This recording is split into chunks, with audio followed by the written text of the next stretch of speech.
excited to see what's happening here. Marcel has been undefeated since 2021 at the Chicago Marathon.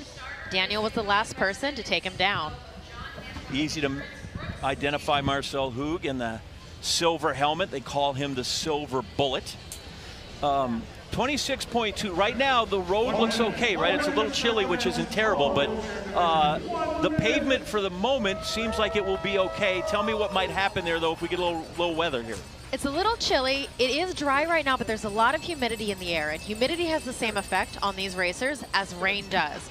So my update from the start said a lot of them are prepping from rain. They are switching out their gloves, they're switching out their equipment to get ready for those conditions in case they do happen.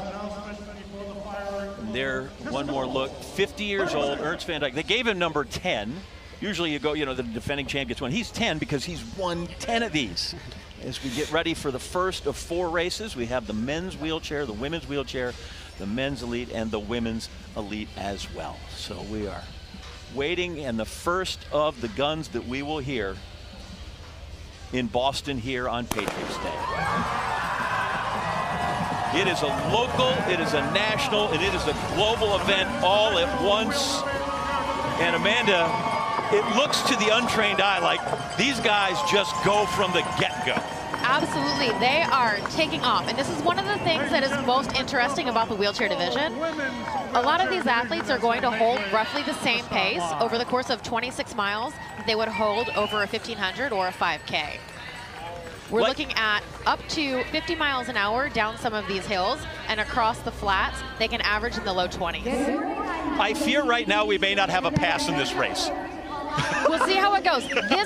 This is Marcel Hug's strength. For a long time, the start of this race was controlled. It was 14 miles an hour max down that first hill. They opened that up, and Marcel is using it to his advantage. And there you take a look at the ones to watch. Marcel Hug, we've talked about him 5 times a winner here. Daniel Romachek, who has won twice. Aaron Pike, the guy shows up all the time and really had a great 2022. Absolutely. So we all know Marcel. We all know Daniel. Aaron Pike here is definitely the surprise one, the one to watch. He's a dual season athlete coming off of the Para-Nordic season. He had his best season there ever, picking up his first World Championship medal. He hasn't spent a lot of time in his chair, but he feels fit, and that fitness tends to transfer. Daniel Romachek's coming in as the defending champion here, but he hasn't beat Marcel on this course since 2019. He was out with injuries at the end of the year, had a rocky start to his season, but he said he's had some time in his chair.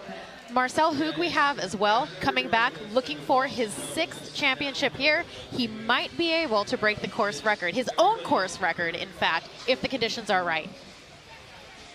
And then we take one more look there at Ernst van Dijk, who, I mean, just that's staggering. 10-time Boston, he is the most decorated runner in the history of the Boston Marathon, and this place has got a lot of history.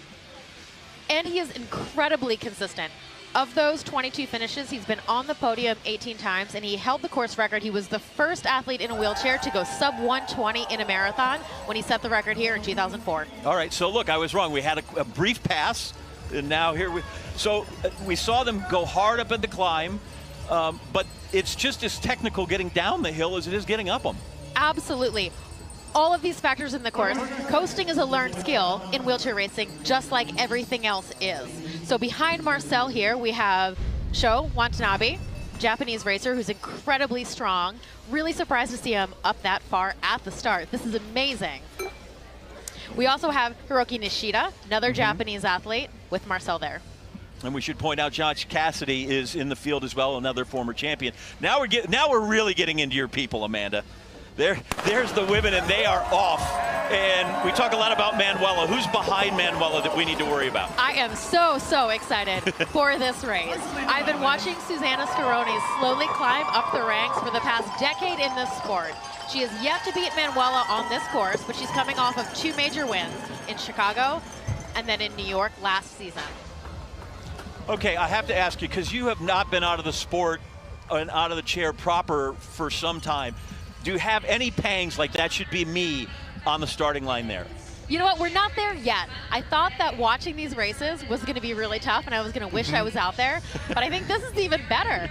I get all of the good parts of the race without having to do the 26 miles. Yeah, right. Plus, and they give you a free jacket with your press credential. Which Absolutely. What's better than that? Very stylish as they take off here early. Well, let's look at the ones to watch here. Again, as I said, we have superstars. When you have Hoog and we have Manuel Ashar. Those are amazing, amazing athletes. You touched on Susan Scaroni. Madison de Rosario is the Paralympic champion. Madison is the Paralympic champion, and she is coached by 4-time Boston Marathon champion Louise Sauvage, which is something that can't be discounted on this course. I wouldn't necessarily say that this course plays to Madison's strengths, but if there's anyone who is capable of pulling off a big surprise here, it would be Madison. She's smart. She has a plan, and if she's fit, she could take this race. Okay, I'm going to let you brag a little because we see Scaroni, we have seen Daniel, we have seen Aaron Pike. They all have the USA flag, but really, right, you're all that Illinois mafia. We are all from the University of Illinois. The University of Illinois has an incredibly illustrious and well-established wheelchair racing program.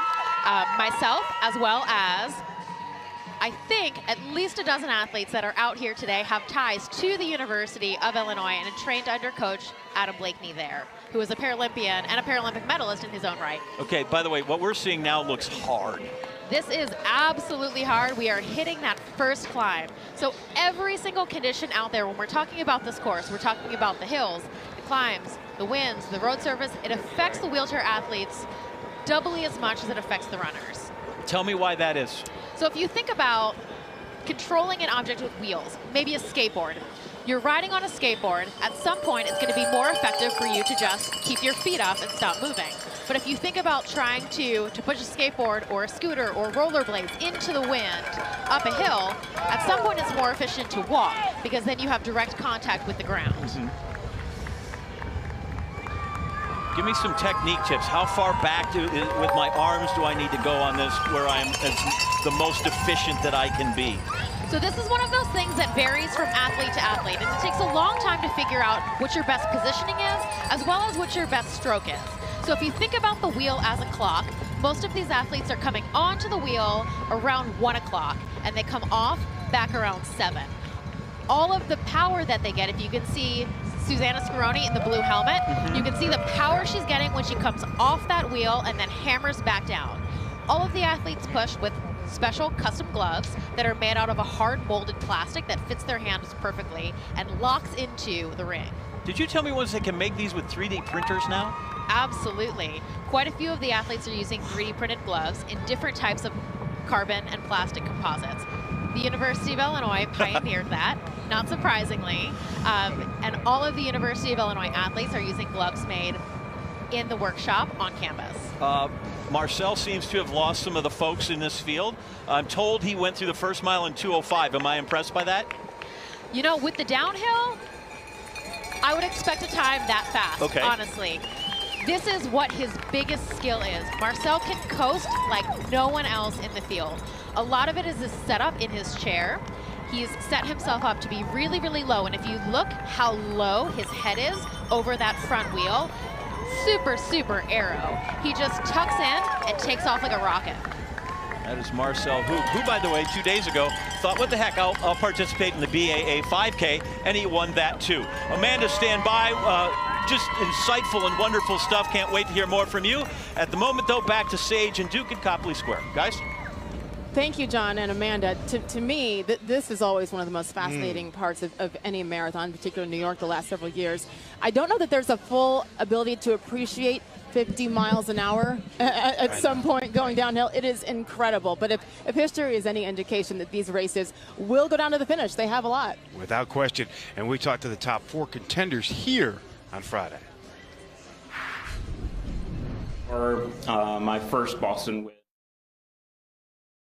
To one of my mentors, and he was like, you know, if you win tomorrow, your life is not going to be the same. And I completely underestimated the degree to which everything would change. It's a very special marathon, iconic marathon, historic.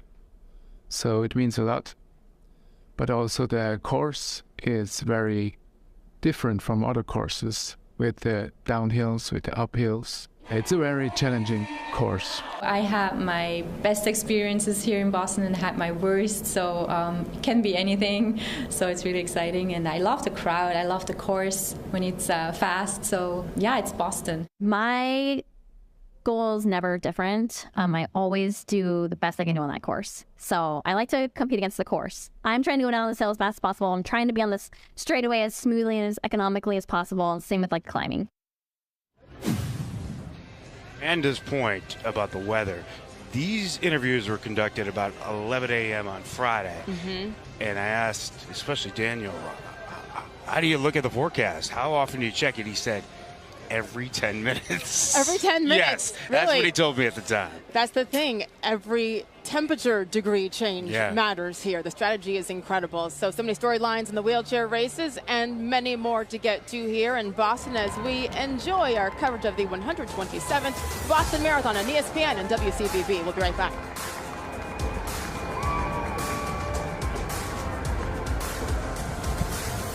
¿Quieres irte de viaje con tus amigos? Pues acepta el reto de la cuenta online BBVA. Hazte cliente o si ya lo eres, solo tienes que invitar a hacerse de la cuenta online a 3 amigos. Estos a otros 3 más y así hasta completar el reto y ganar un bono de viaje de 1.000 euros cada uno para unas vacaciones donde y cuando queráis.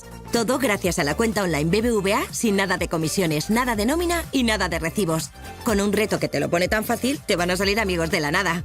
Entra en bbva.es y entérate gracias al plan Amigo Vacaciones de cómo iros de viaje tú, tu amigo y la amiga de tu amigo. Más info en bbva.es. BBVA.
We are back, 127th Boston Marathon. Men's wheelers out on the course. They were the first to go, and that is the man in first, Marcel Hoog. He's won here 5 times, 2015, 2016, 2017, 2018, 2021. This isn't even the marathon he's won the most. He's won 7 times in Berlin. Amanda McGrory. Marcel Hoog has won 27 World Marathon Majors. Kurt Fernley is terrific. We've heard about Ernst van Dijk. Is there a better all-time, is there a greater wheelchair racer than Marcel Hoog in history? Right now, Marcel Hoog is the one to beat. It seems like he can do everything.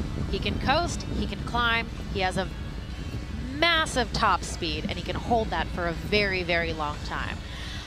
He was close to the course record here the last time he won the race in 2021. He didn't compete last year. and he actually missed the course record by only 7 seconds, and it's because he followed one of the lead vehicles off the course. So with the wrong turn in the middle of the race, he still managed to come in within 7 seconds of his own course record, and he's going for it today. Look at that speed. Went through the 5K at 7 minutes 11 seconds and has a 35-second lead. I expect to see that continue to grow as we go down the rest of these hills in the first half of the race. You can appreciate that. It's hard to win one of these. And how do you win 5 of these? Confidence, quiet confidence. And Marcel races to win. He is relaxed, he is comfortable, and he is confident in himself. Again, since we kind of keep leaning on all your insights on this, he's got the national records, the Swiss records, from 100 meters through 10K through a marathon. But that would never happen with a able-bodied runner. How is it that you're able to cover such a range of distances? We are able to cover a huge range of distances because of the way that the racing chair works. It's not as different doing a long distance race in a racing chair as it is to do a sprint. So it's different training, different setup, but more similar overall. And that's why we get to the end of these things, and so often we see a sprint to the finish, that these guys can cover that same distance as if they were on the line in a Paralympic dash. Now let's go over to the women's chair. We got a bit more of a group. What do you see in this pack? Talking about sprint finishes, if this pack stays together, I'm expecting a good one. We've got Manuela Schär right now up at the front, the defending champion from 2022, going for her 5th championship here. Behind her, we have Madison de Rosario, the Australian athlete who is coached by a 4-time Boston Marathon champ. Behind her, we've got Susanna Scaroni. Those are the 3 that I am really, really interested in this field. And we have Tashida up there as well. I mean, she's won 5 Bostons. Absolutely. 8 Tokyos. Like, those numbers are absurd as well. You can't count Wakako Tashida out of this either. So she's a 5-time champion here. She also held the course record until Manuela Schär broke it in 2017. 48 years old, still out there and pushing and pushing. It seems that perhaps we're sharing the work here. Is that common? That's absolutely common. There's estimates that depending on the conditions, by sitting in a draft line, being the second person or further back, you can save up to 30% of your energy by being in that position. And you can feel it. Being a racer and being in that position before, as soon as you fall into that slipstream and get sucked into the draft, it's like you're just being pulled along by the person in the front of you. Yeah, listen, if you can take a tow, take a tow. Absolutely. There's always athletes, though, who want to hammer it out. Susanna Scaroni is back at the front here, and this is her strength. She can go longer and harder than anyone else here can. She's got a higher top speed, and she's going to try to burn them out. Every hill that we hit, and she's doing it right now, she's going to take off and try to drop the rest of the field. Meb Keflezighi, these great athletes are going to get on a plane, and next Sunday in London, they're going to do this again. You run a marathon. If you did this today, when am I seeing you again? October? You're going to see me 3 months later or 4 months, not even in a marathon, just starting training again. But this is an incredible athletes, and the drive they do, the passion they have is incredible. Yeah, I mean, I agree. You know, we've seen this time and time again, but remember when after COVID, when they had a number of races back to back to back, we saw the wheelchair athletes just do a marathon after a marathon after a marathon. These athletes are not only incredibly gifted physically, but mentally, I think that's even harder. So, Amanda, we touched on the range of the athletes. Explain to us the recovery that allows you to be in Boston on one Monday and race again in a marathon in London on Sunday. All of these athletes are going to be dealing with a lot of fatigue from doing 26 miles today and then also the time change going to London. But wheelchair racing isn't the same high impact, heels slamming on the pavement that running is. Because it's a more low impact sport, they're dealing more with the fatigue and less with the actual potential injury from the sport itself. As we look at Susanna Scaroni, I just want to mention, she's been 6th here. She's been 5th here. She's been 4th here. She's been 3rd 3 times and 2nd 2 times. How bad do you suppose, Amanda, that she would like to have the wreath and the trophy? I think that she is in this to win this absolutely 100%. Despite competing for over a decade and slowly making her way up through the field, hitting those podium finishes, she won her first major last year. Her first major win was the Chicago Marathon in 2022, which she followed up immediately with a second win in New York. Well, she's out there. You got to risk it for the biscuit, as my man Grant Holloway would tell you, the world champ in the 100-meter hurdles. So we're going to take a break from this coverage real bit, get it to Ed and Maria with more, and we got many miles still to come. Thanks, Amanda. Thanks, Amanda. It's really exciting to watch them. If you're wondering, why does it start in Hopkinton, Massachusetts? Why does it start there? Around here, when you say Hopkinton to Boston, boom, immediately you think about the Boston Marathon. Right, but it wasn't always the case. Let's give you a little history lesson. It used to start in neighboring Ashland. The original starting line was on Pleasant Street back in 1897. Why there? Because before the first marathon, a race official actually hopped on his bike in Boston's Back Bay and he rode west for about 24.5 miles along the Boston to Albany railroad tracks, and this is where he ended up in Ashland. So that became the starting line. There were slight changes to the course over the next couple of decades until that big change in 1924, and that right there is when the official length of the marathon was established at 26.2 miles, pushing the starting line a few miles back to Hopkinton Center. Aren't you glad you know that? So that fills in the 26.2 miles in the Y Hopkinton, guys. So it started there. Now what a wonderful race we have going on now.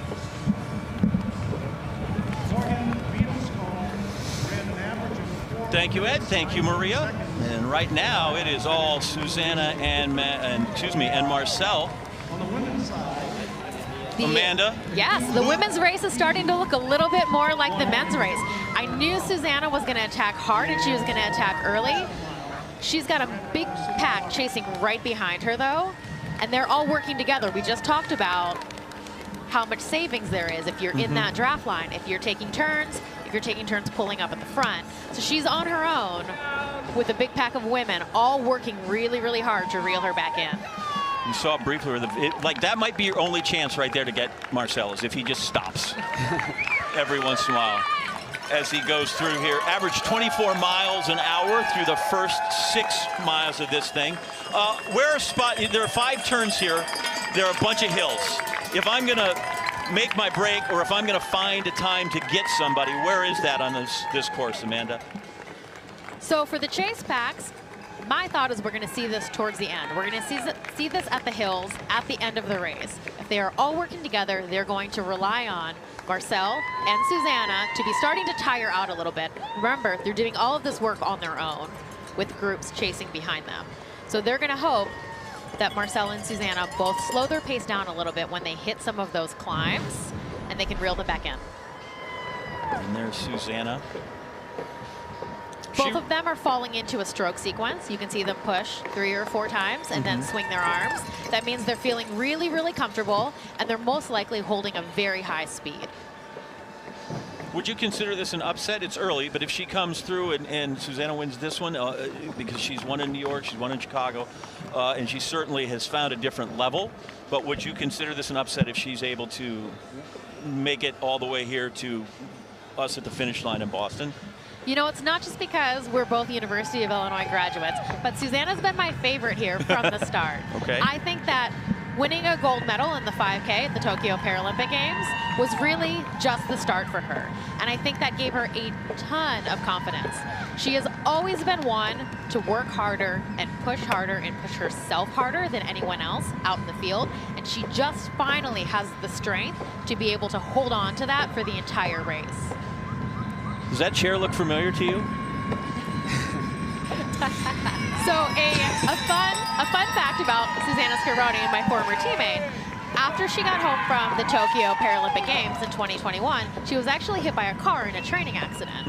In that training accident, her racing chair was completely destroyed, and she was looking for new options and trying to figure out where she was going to go, interested in trying out the Honda frame. You can see that there's quite a few different styles of racing chairs here, but the majority of the athletes, especially towards the front of the pack in this field, are all racing in carbon fiber frames. It just so happened that I had announced my retirement right around the same time that Susanna was looking for a new racing chair. So that is actually my frame that I raced at the Tokyo 2020 Paralympic Games. She's making it go a lot faster than I did, though. Listen, I'm glad it's still out there and it still works. She looks absolutely fantastic in it. It took her a little while to get used to it, and the positioning is a little bit different. But you can see she looks similar to Marcel in the chair. She's really, really low, and when she drops her head down and drops her helmet down, it makes a super aerodynamic curve over the back of her. So as you look at our two racers in the split screen, above them you see all the timing and statistical information you really need. You've got the running time. We're at 23 minutes and 13, 14, and 15 seconds. And then we have the women's race that we'll go through and see where everybody is. And you see Susanna Scaroni there over the last mark, which is the 10K line. And Madison Di Rosario is behind her, followed by Manuela Schar. So Marcel's way out there. Daniel Romachuk said when his first comment at the press conference Friday was, "And I love to climb hills." Okay, you got to be close to make that matter. You do. You do have to be close to make that matter, but Daniel wants this, and Daniel has a plan. Marcel comes in very, very relaxed. He's all quiet confidence. He knows that he can do this. Daniel has every single second of this race planned out. I know he does. He knows when he's going to attack. He knows where he wants to be. So he very, very well may have planned to set the race up this way. And there's Susanna Scaroni. She came through the 10K mark. She's up by 21 seconds. Marcel's up by 1:47. Give me at this point in the race, 10K, what's a manageable deficit? The 20 seconds that Susanna is up on the rest of the field, that's definitely manageable for them to make up. That's probably somewhere around 200 meters. They can still see her. They're still chasing her down. And as long as you've got someone in your sights ahead of you, that makes them feel attainable. Marcel is out of sight over on the men's side. A minute, almost 2 minutes ahead of the rest of the pack. That is a really, really big gap to make up, even if you're out climbing him towards the end. So both those races well on their way to getting here to Boylston Street in downtown Boston. Back in Hopkinton, we are going to get ready for the start of the men's and women's elite race. That's Eliud Kipchoge. That's why you all got out of bed this morning, is to watch him. And if you didn't know that, now you know that's why you got out of bed as you take a look back out there. Everybody got to get loose and get ready to go. The number one, that's Evans Chebet, because he is the defending champion. We will be back with more of the 127th Boston Marathon on ESPN2 WCVB right after this. Okay.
Back here at the 127th Boston Marathon, taking a look at the wheelchair races out on the course. They are 27 minutes in on the men's side, the women's 24, approaching 25 minutes, both of them right now in the town of Natick, which, by the way, my next door neighbor when I was a kid, Jimmy Carrick, used to live in Natick. He just recently moved out. Oh yeah, I got people everywhere.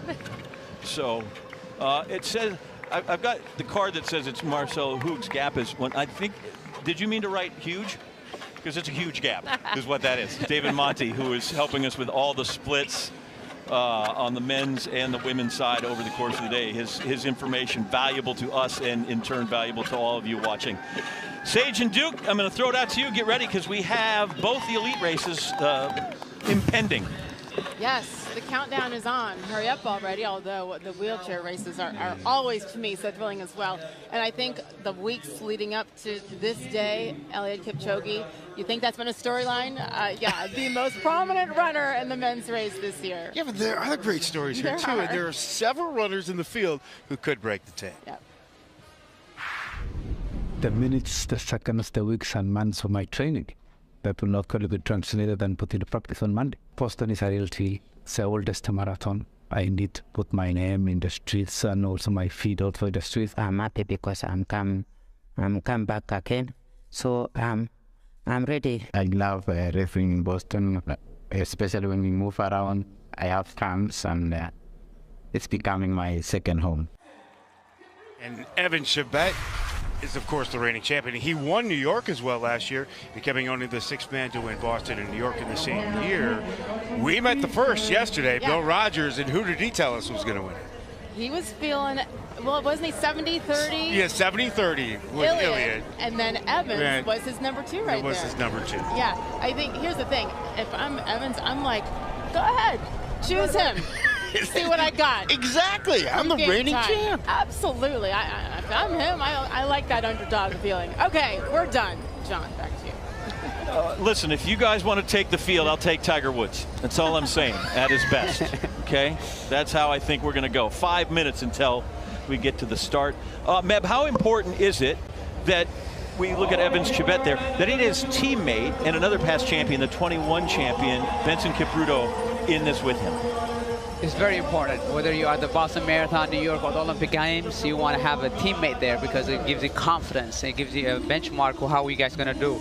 And to have Benson there for him is huge. And, you know, they can probably work together and strategize a little bit better to get to the, you know, to the hills and conquer a lot of the course and see what happens at the end. By the way, it's not often that Eliud Kipchoge is assigned number 2. Right? He's got a lot of ones, a lot of first name bases.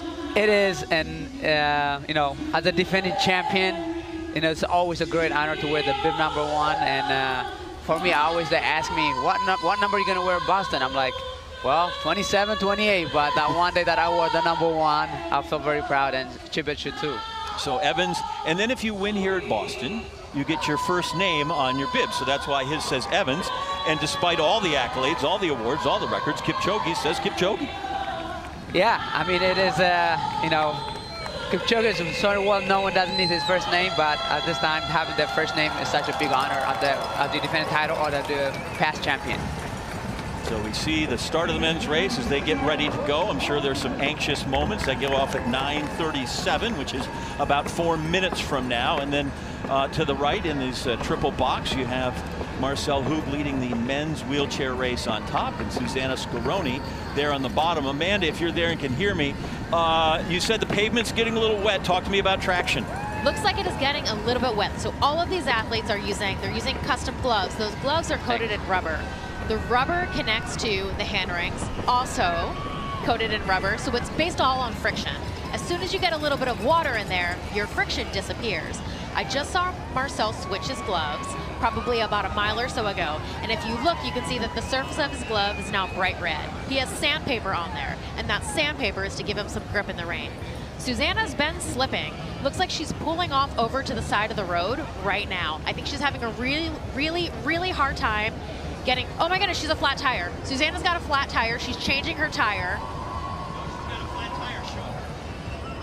And so there you see She's the men's taking her start line. wheel off to change her tire right now. This is a disaster. This is not very good for her. Even if you can change it quickly, that's going to slow you down 45 seconds to a minute. The rest of the women are not that far behind her. Oh, she's off and running. I think she just had a loose wheel. Well, still, I mean, I know enough to know that a loose wheel is not good. A loose wheel is not good, but if you can hear, you can hear her squeaking, and that squeaking is the water getting in between the surface of her gloves and the wheels, and she's not getting the grip she was earlier in the race. Okay, so we'll go back to look at her as you were describing her pulling over. So if I'm in this chair, how concerned am I suddenly now about my equipment the rest of the way here? You are absolutely concerned. Here she is stopping to tighten her wheel. She's got to pull all of her tools out. And once something goes wrong, there's a chance that there's going to be problems continuing. That's phenomenal. What we don't realize. So in this chair, she's prepared. She has rain gear. Absolutely. She's got tools. You have your hydration system. There's a lot going on here besides those 3 wheels.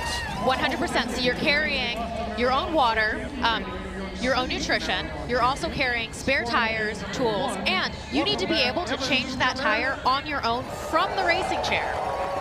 Phenomenal athletes, and then so much more that goes into it. So we will obviously keep a close eye on Susanna Scaroni there as we head back to the start line and get ready for the men's elite start, which is now less than a minute away. This is a really deep field, Med. We got, I mean, obviously we have Eliud Kipchoge, but they have people out here they think that can contend with him. Kipchoge is the favorite, obviously. He has so much knowledge, so much championships, so many, and the reigning world record holder.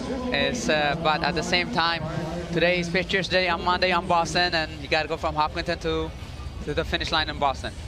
So we are counting down, and it is certainly a much more narrow start than you are used to when you're seeing in New York City. But they are in Hopkinton and getting ready to go 5 turns and 26.2 miles to get here.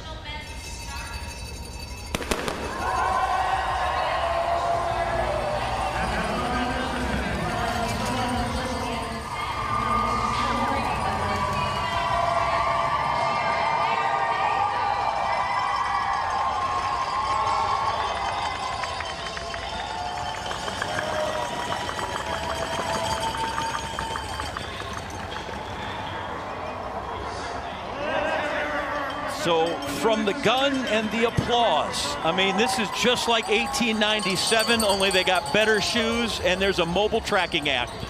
We can keep an eye on everybody as they go through. And the man there in the kind of brick red shorts, the arm sleeves, Eliud Kipchoge, the greatest marathoner in history. Evans Chebet in the darker kit to his left. And Meb, we're a few hundred meters in this, but explain to me how it is that Kipchoge controls this race the entire way. Well, the most anticipated race has just begun, and they're just looking forward to be able to just have calm and know yourself at this point, and now you don't want to make any mistakes, but it's a deep field. Everybody's coming down to be able to just stride and analyze each other and who's going to be the contenders. And Kipchoge obviously been the favorite by a lot. He's going to dictate on this race unless somebody makes a move.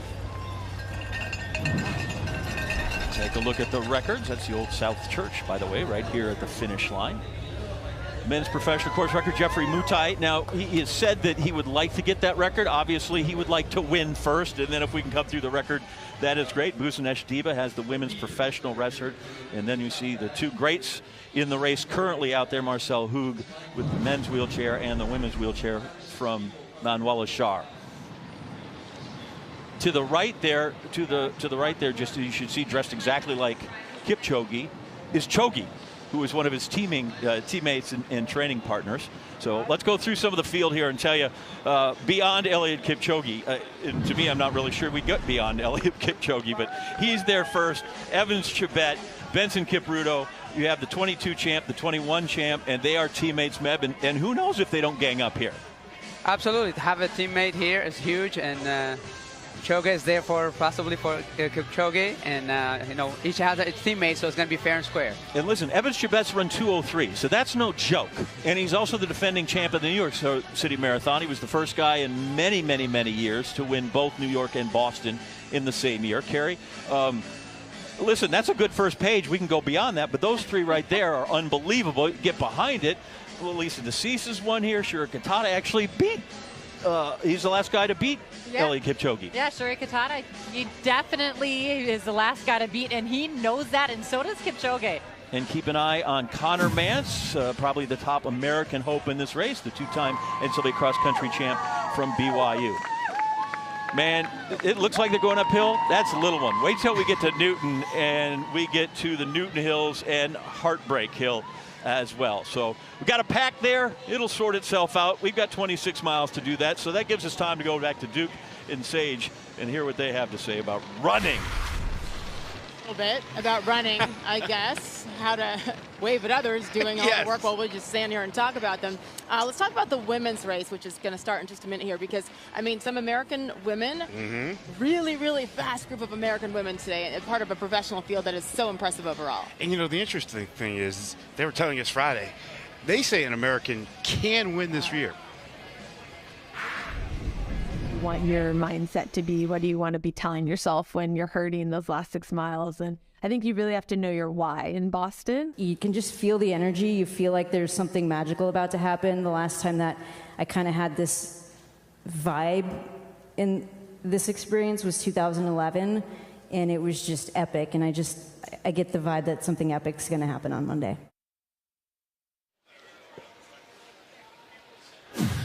And Sage, it was a little colder and a little rainier and a little windier when Des won here in 2018. It was right on that corner, freezing, and I can't believe she finished. It was that cold.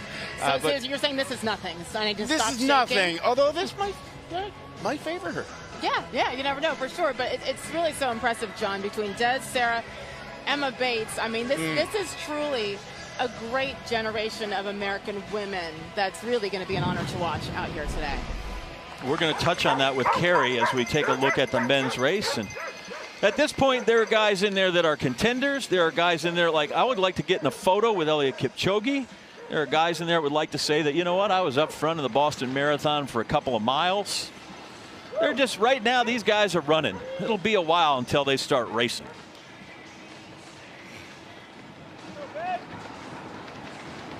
Sage, what would happen if, like, you can see Albert Career kind of checking his watch. Everybody's just kind of being calm and until the calm before the storm, because you want to be able to just conserve as much energy as possible.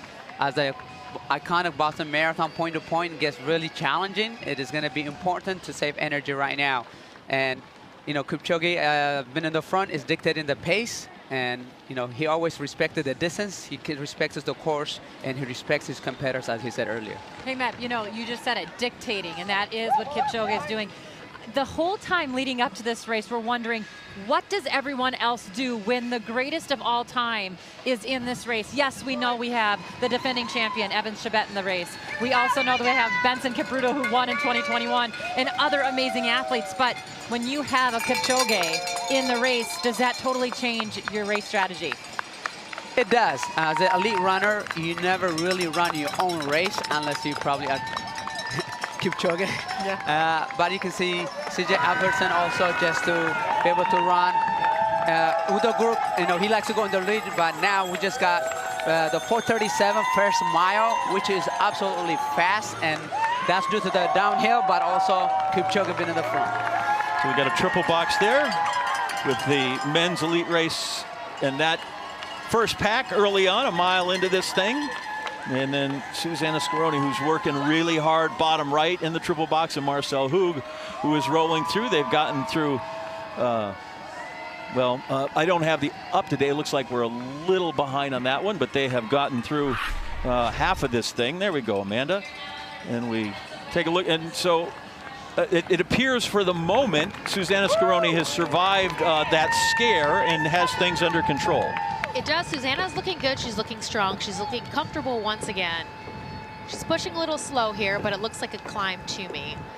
Marcel crossed the half at 36:31, putting him on track for a 1:13 finish time. Now, the second half of this race is slower than the first half. We're going to hit some climbs. He's going to slow down, but a world best time and a course record here might be in reach for him. As we saw earlier, the course record here, 1 hour, 18 minutes and 4 seconds for the men.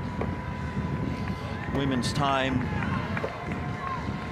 well, Manuela Schar's best time here is 1:28.17. That's the course record there. That is the course record here as well. It looks like Susanna's projected time is just off of that right now at a high 1:28, but she hasn't hit those hills on the second half yet. The first half of this race tends to be significantly faster for the wheelchair division than the second half. Coming through Wellesley, all 3 races right there. And the women's race to start in about 2 minutes. So then we'll have all kinds of stuff. As if we don't have enough to talk about, we'll have all kinds of things to talk there. Carrie? Well, John, you know, just looking back at that first mile at 4:37, you know, that's 2:01 pace, as Matt knows, and he's going to chime in here. But listen, we have a number of athletes in there at 2:01 pace, and that to me is a little nerve-wracking. And you know, Matt, I've watched you race this time and time again in other marathons. Is that too fast for the majority of this group? Those downhills, they come talking to you later on in this race. The only person on this field that could run that time is Kipchoge. But I don't even know if they realize that they're going that fast. They're looking at 4:37, but do they know that's 2:01 pace?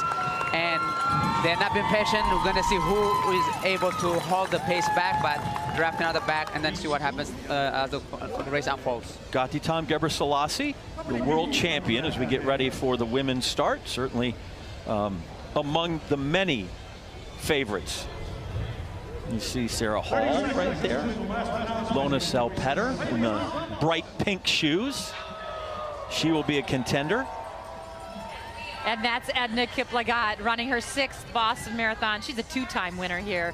43 years old. I mean, the list goes on, but we have to keep our eye on her. She is a running master's record waiting to happen, and she set that mastered record here last year.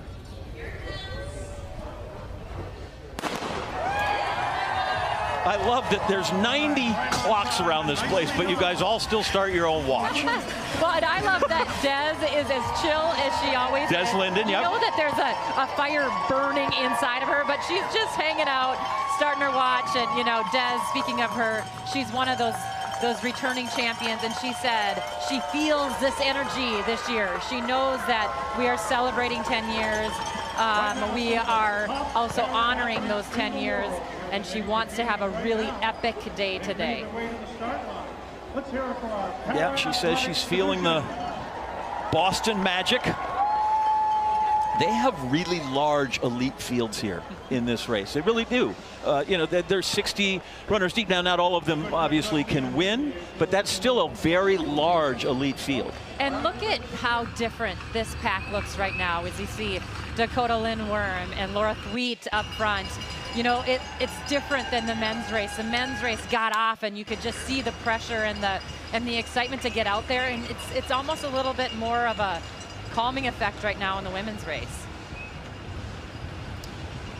Be the 10 years of remembrance and reflection is huge. So I tell you the ones to watch, but there's so many right there, it's hard to pick them out. So if we have a graphic, we could put that up, see, and then we could tell you about the ones to watch. It'll be a lot easier than sorting through that. But here's the person in your purple. There you go. Gatitam Ghebreselassie, world champ. That's pretty darn good. Lona Salpeter, who has had a lot of high finishes but doesn't have their world marathon major yet. And then Jocelyn Chepkosky, who a lot of people thought was going to win last year, did not. Yeah, just kind of suffered the final miles there, but has that 7th place on there and does not want to be 7th again. She wants to be closer to that podium, and if not, cracking the tape. Won the London Marathon. She's won the New York City Marathon, so certainly the Kenyan great has some bona fides. And then Edna Kiplagat, who we touched on, and Ababel Yeshina, who was part of the great finish last year where they switched, where they traded the lead 7 times in the last mile and a quarter. Yeah, she and Paris Jepchirchir, who is not here, the defending champion, is not back this year, but Ababel was second, and her post after she finished second was, that left a sour taste, so she didn't like it either. Sarah Hall, obviously. Happy birthday, Sarah Hall, turned 40 yesterday, 4th fastest American ever, over 26.2. Helen O'Beary, who, if I was going to, put a quid or two down somewhere at the old betting house, she might get my money. And two great Americans as well, Alafine Tulimek, who's won our Olympic trials back in 2020, and Des Linden is a legend around here. She sure is, and she should be. I mean, the way that she's run on this course, second in 2011 and then winning in 2018. Alafine, though, says she's in the best shape of her life. And Helen O'Beary, if she gets this marathon thing, she's going to have that greatest of all time runner as Kipchoge does in the men's race. She comes with some unbelievable track bona fides in her resume. 10,000 meter, the last World Championships at Eugene, her last really important track race. She was second, won the silver medal in the 10,000 as she came through. So they're a little less anxious to sort this thing out. Do you think every time Des, the defending champ from 2018, when she won that, do you think every time she goes out now and goes like, the weather's great? After winning in 2018, which was just the worst of all time conditions, she's got to be like, wow, super day to go running. I actually think she does. You know, when you read her new book, she talks about that. She grew up in California. She went to college in Arizona. She moved to Michigan, and everyone was like, wait, how are you going to do in Michigan? And she loves the conditions when they're bad. Mm-hmm. She loves a hard race. That's why she chose to race over 26.2. She is gritty. She is tough, much like all of the women that we are looking at on the screen right now. And one of them just tucked in there in all green. You can just get her on the left of the scene.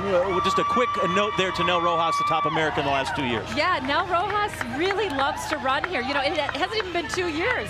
It's been since that COVID race when it was in the fall. So about 19 months about that she's run twice here and finished in the top American spot, 5th and 10th place. Honestly, there are a lot of people and a lot of names to try to sort out there. I feel a lot easier if I could just go, hey, Ed and hey, Maria. Let me just go down to 2 people and let them handle their business. Oh, you mean you want us to deal with the names? No problem. No problem. Thanks a lot, John. No. The names are fine. Just too many of them right now. There are too many. And we're going to deal with one. The name is Spencer. Spencer, the marathon dog. Spencer became the marathon dog, a familiar sight for runners along the marathon route. And as the elite men reach Ashland, this is where this is obviously tape, but this is where Spencer was all the time. And holding that, it almost looks like he was smiling all the time. We loved Spencer. Earlier this year, he sadly lost his battle with cancer. And the reason why we're showing you Spencer really became an icon for holding that Boston Strong flag at the usual spot, right near Ashland State Park, regardless of the weather, for 9 years. Spencer was diagnosed with cancer last year, and it was clear that he was not going to make it to see this year's race. So there was a really special ceremony in January. Spencer received a special medal from the BAA. A portrait was unveiled at the Fairmont Copley Plaza in downtown Boston. And sadly, Spencer passed away in February at the age of 13. And as you can see, the field is entering Ashland now, and you can hear the crowd is cheering him on. John, I won't even try to mention the names. I'll just let you do it. I'll say John has got the How about that? Does that work, John? Listen, if my mom had named me Ababel or Gatti Tom, I'd be a heck of a lot better runner than just John. Right. So they go through the drink station. They went through the first 5K in 14:17. That is spicy, my friend. That is fast. That's Boston, downhill. You have the world record holder here, front runners, and it's just amazing to be able to go through that. I think we're going to see a great race, but patience is a virtue. And the guy on the left there in the blue, Connor Mance, USA, as I said, twice the NCAA champion, coached by Ed Eyestone, a wonderful U.S. marathoner as well. And he and I had a long talk because in the collegiate ranks, where he was very, very dominant cross country, they talk about how the Mance zone, that he can take kind of more pain for longer than a lot of guys. And he said, but now I look at the starting line and think, all these guys are fit like I am, and they can all take pain like I can. And he's getting used to this new peer group. Yeah, he's definitely in this new peer group. You know, we've seen him at the NCAA level for many years, and he's crushed there. And he loves to run on hard courses, and he loves to run on the track. This is going to bode well for him on a course like Boston. When you have seen him run so well on the cross-country courses that we've seen him run, he's strong. he can handle that. But can he handle 26.2 on this course? And I think that's the big question. He's super excited. We're super excited for him, but it's still early on. In that pack, you had Manson Kipchoge and Mark Career. There's several careers. Mark Career, Albert Career, and John Career. Benson Kipruto, Evans Chibet, Adadulim Belay. There's John. So all the careers are there. That's nice to make everything super confusing for everybody as they go through. Gabrielle Gay. And C.J. Albertson, who a couple years ago decided, I'm going to lead the Boston Marathon as long as I can. And he was out there for what, 18 miles, man? Yes, he was leading in 2021 for 18 miles, and you know, he did great. He took out the pace, and I talked to him this week, and he just said, hey, the pace was a little slow for me. I'm going to take the lead, and he did a great job and still finished in the top 10, so you got to give him respect for that. So the men start out cooking at 4:37. The women go through their first mile carry in 6:09. I mean, listen, you can tap telephone poles and get creosote to come down faster. Well, you could tell that early on that they were really a little bit more relaxed. And that's okay. 6 of the top seven from the World Championships are in this field right now. There's a lot of eyes on each other and not so much on the clock. They want to win. You know, Emma Bates, as we see her right behind Megan Christian right there. Emma Bates is somebody that says she's in world American record pace right now. That's sub 2:20 pace, but not on this course. She wants to win. Mm-hmm. So as you see right now, at kickoff, as it were, about 49, 50 degrees, so that's not terrible. The cloud cover is almost helpful at some point because the sun's not beating down on you. Doesn't look like it's too wet for them out there, so it's not ideal spectator conditions, but it's not bad if I got to go out and run. I think it's perfect. I think it's perfect. The only difference is the humidity a little bit. I hope all the athletes are able to take their fluid station, which is every 5K. But you can see Connor Mance kind of looking around to the competitors, and that's a great analysis to be able to study. You can see him not just because of the blue, but he also sort of lists to the left when he runs, right? You know, he's just got that kind of a head tilt that's easily recognizable. So we have the men's professional, and Kipchoge is right there. The women is going, and when we come back, more from that man. David Ortiz, Big Poppy. Nope, I'm not going to say it because I don't have the beat button, but we're coming back with more from the 127th Boston Marathon.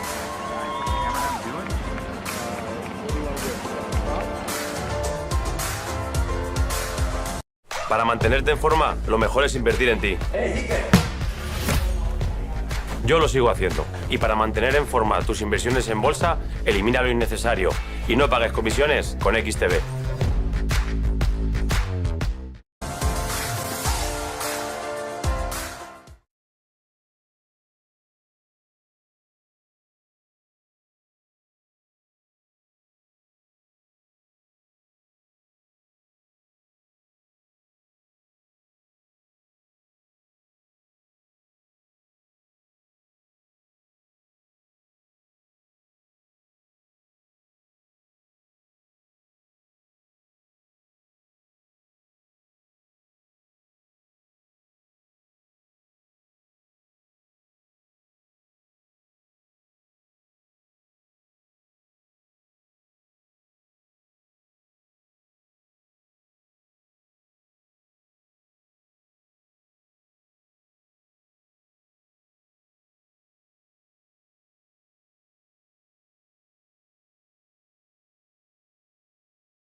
We are back on the 127th Boston Marathon, principally sponsored by John Hancock, and we're going crazy with running and wheeling. We got a 4-box first on the course this morning with the men's wheelchair. There's Marcel Hoog. He's up by nearly 6 minutes. Amanda McGrory, we're going to get to you in a minute, but I'm going to declare that one over. Women's wheelchair, second to go. Susanna Scaroni of the U.S. out there, and she's, despite having to pull over and do some mechanical work, is out in front by more than a minute. The men's elite field, there's the boss right there. If you feel froggy, get after it. But right now, Kipchoge is setting the pace, and everybody else is cueing off what he has to do. And then the women's race is also on the course. And now we get ready for the people, right? The race is up front. The race is up front. I feel like the marathon is in the back. Those are the people that are out here. By the way, these are all really good runners. You don't just get to walk up to the starting line here in Boston. No, you have to qualify, and you have to run very fast to get here. So, yeah, the people here have put in the work. And, you know, this has been not such an easy winter for many of them. So it's been a lot of time on the treadmills and really kind of focusing in on this race.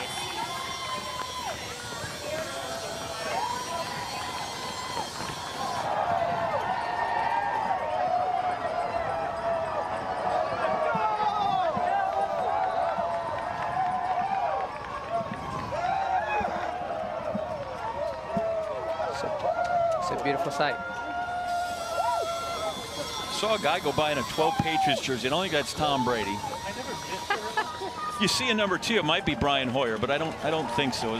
This is, to borrow from the president, the head of the BAA, Jack Fleming. This is America's original marathon. It is a race that is both revered and renowned, and these people are a part of it. Yeah. Right? You can go play golf courses where they hold golf majors, and you go, well, listen, I hit out a Tiger Woods divot, but you don't get to play it on the same day that those guys get to play.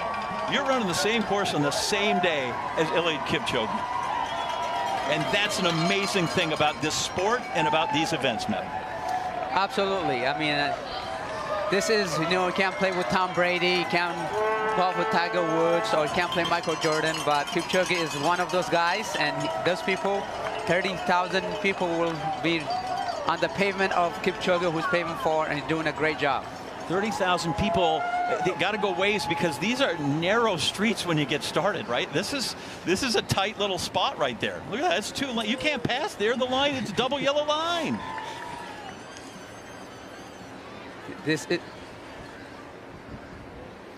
So as they get started there on their journey here from Hopkinton into Boston, we go back to Amanda McGraw. We go back to the women's race, mile 16. So we're getting close to the hills now for Susanna Scaroni. How much is that in your head, the first 16, 17 miles, Amanda, that we know that we're getting to the Newton Hills? So even with Susanna's stop to fix her wheel, she's doubled her lead on the pack behind her, and that's only going to be good things for her. You start the race out, you know the hills are coming, but you can't race for the hills at the end because you've got athletes like Marcel, Susanna, Manuela who are going to hit those first hills hard and take them down as fast as they can. So you're waiting for the climbs, you're ready for the climbs, but you can't save for them. Marcel Hoog on the left. He's up, as we said, nearly 6 minutes as he went through 25K. We talk about 26.2 miles, right? It's 42.185K? 195. 195. So it's 42K as we go through. So, Amanda, that looks to me like a guy who's hurting. He looks like he's hurting, but at 20 miles, he was on pace to go 2 minutes under the current course record. So as long as he can hold on to this, he's got a really, really good chance at breaking his own course record here today. And to differentiate really between the wheelers and the elite racers we'll see when they come through here, you get to the top of these hills, the downhills are great because you can coast where, Carrie Tolson, if you're running, you go down those hills, man, your quads are searing. They are screaming. And, you know, if you go too fast, too early, you're going to feel them again after the Newton Hills, and that is a deal breaker. There's the men's professional race. Meb, how much is too much respect that I can pay to Eliud Kipchoge in this race? if you're running with him, can you be too deferential? You know, he can't be too differential, but at the same time, this is where he is dictating the pace, and consistently for 37s, they just went about 4 miles at 18:26. You can see the group just got smaller and smaller, and is now to be able to just be in somebody's mind. Everybody knows each other's strengths and weaknesses at this point, and you don't want to be falling apart from this group because you want to hold on for as long as you can. And 4 minutes and 37 per mile is exactly the pace that he ran when he when he set the world record in Berlin at 2:01:09. 4:37, 26 times. And I mean this in the nicest way. That's stupid. Like that.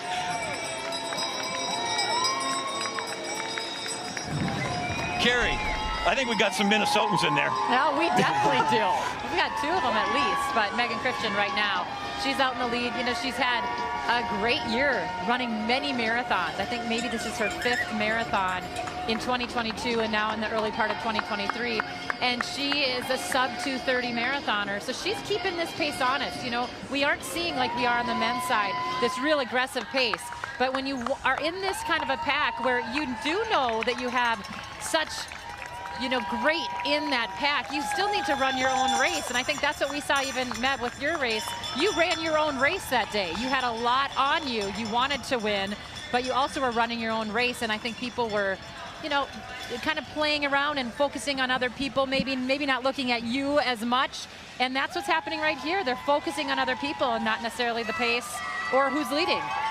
Having a deep group, that's what it means. You got to be able to study each other and who's going to make the first move. So you kind of just cautiously studying each other. For the first time, we're seeing Amane Bariso. She's the fastest woman in this field by 3 minutes. She's got a 2:14 marathon PB, and she is one of the athletes that everyone is watching to see if she can run close to what she's run before in 2:14. And they came through the first 5K in 17:48, and that's not going to wear anybody out.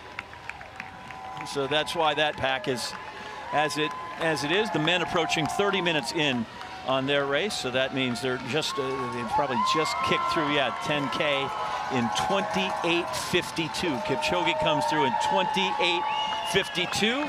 I feel like since it's a water station and the guys are rehydrating and taking a bit of a break, we will as well from the booth and go back to Ed and Maria. All right, John, so if you didn't know, Boston Marathon is held on Patriots Day here in Massachusetts. And Patriots Day here in Massachusetts marks the shot heard round the world, the Battle of Lexington and Concord, back on April 19th of 1775. And that, of course, kicked off the American Revolution. A reenactment is held on Lexington Green every year on this day. And this is what you're seeing here, obviously. From 1897 until 1968, so an extended period of time, Patriots Day was always on April 19th, no matter what day of the week that fell on. But then in 1969, Massachusetts state law was changed to officially recognize Patriots Day on the 3rd Monday in April, which is this year on the 17th. But Massachusetts, Maine, Wisconsin, Florida, Connecticut, and North Dakota, they all celebrate Patriots Day today. So we're all Patriots on this day, not only in those 6 states here in the Union, but here in Boston on Marathon Monday. It is wonderful, and thank you so much for being here with us on this Patriots Day, the 127th running of the great Boston Marathon.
127th Boston Marathon is in full swing. The men's wheelchair, about 8 minutes now from finishing up, and that's just going to be a coronation the last couple of miles for Marcel Hoog. The women's wheelchair, Susanna Scaroni about to win for the first time in Boston after so many races and close finishes. Bottom left, men's professional race. There's Eliud Kipchoge and a bunch of guys who are not Eliud Kipchoge. Great credentials, but not them. Amanda, go ahead, try to inject some drama in this for me. Looks like the roads are dry. Marcel is really, really comfortable. The pack behind him has fallen apart, and that's a really interesting story there, too. We've got Daniel Romachuk in third, with a relative newcomer, Jetse Platt, ahead of him, who's a two-time gold medalist in para-triathlon. But Marcel is just cruising here. He looks super, super comfortable. He's still on pace for a course record. We're looking at 1:17.44 right now. If he can hold the pace he's on right now, he will smash that course record and set a new world's best time. So he's racing the clock, is what you're telling me. Marcel took off to race the clock. I think he thinks about that more than anything else out there. He's not concerned about his competitors. He's got a time he wants to hit, and he's going to do it. If you can stick with him, good luck. And I'm sure there's some want to, because a year ago he withdrew from this race with illness like 60 minutes before the start. So that tells you that he wrestled with that decision before he made it. Absolutely. And he has been undefeated since 2021. He is dominant right now. Holds world records over every event from the 400 all the way up, and has been absolutely unbeaten since Daniel took him in a sprint finish in Chicago. He is so dominant that when I quizzed him on some of the wins he had in the world, he had no idea how many he had in each of these cities.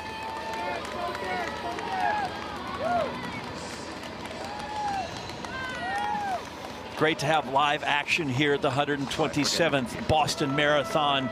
Marcel Hoog, an hour and 10 minutes in, the great Swiss, the silver bullet, powering his way towards the finish line here in Boston. He has made it through Hopkinton, through Ashland, through Framingham, Natick, Wellesley, Newton, and Brookline and Boston remain. He'll get to come down Boylston Street. He's done it before, but I imagine each time is fantastic. You see really wet pavement there. There's Susanna. I mean, how much do I have to watch? If I'm Hoog, how much do I have to make sure I don't mess this up on the wet pavement on the way in? Absolutely, that is the factor for Marcel right now. He can't make any mistakes. If he makes a mistake, if he slips on the pavement, if he takes a bad turn, he's going to lose his chance at a course record here.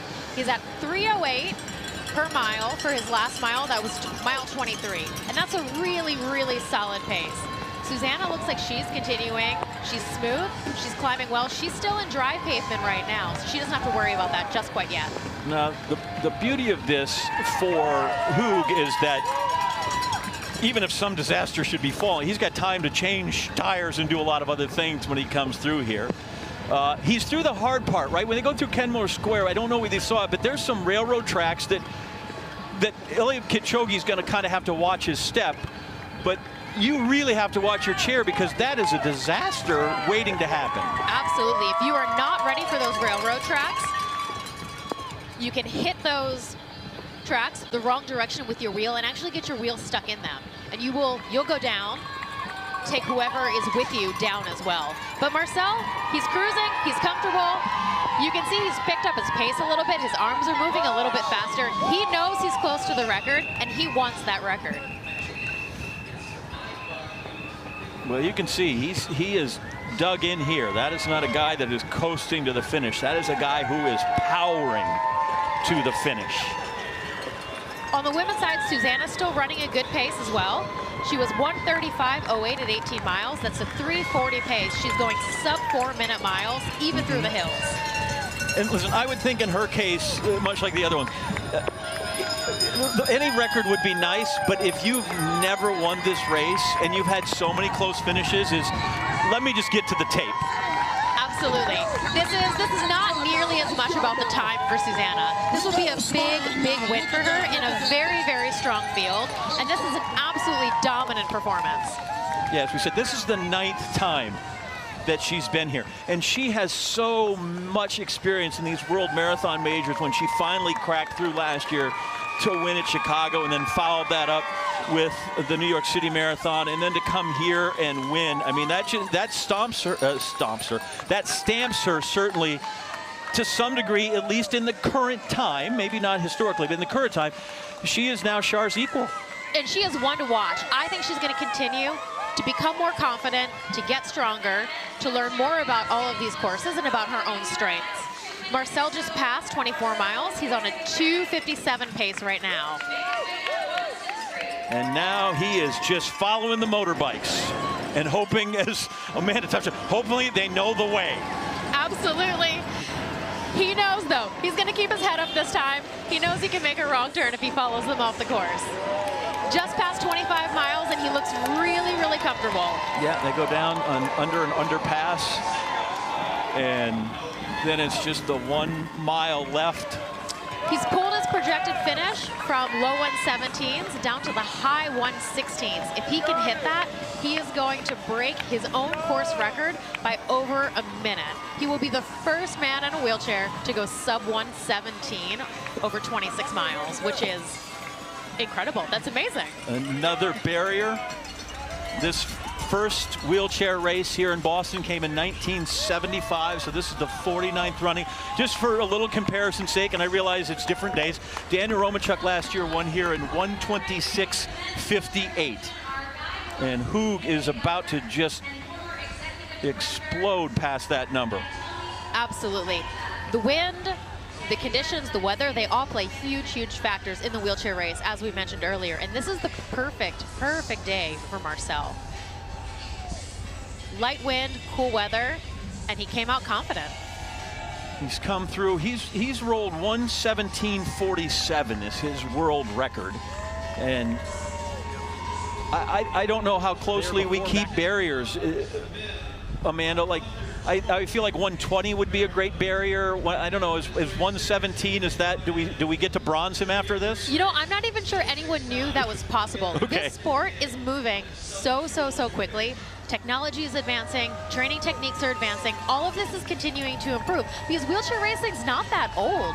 Racing chairs designed this way with 3 wheels have only existed since the early 90s. So we're still learning a lot about all of this. So there's who behind him, Jetse Plot from the Netherlands, Romanchuk, the defending champ, in third. They were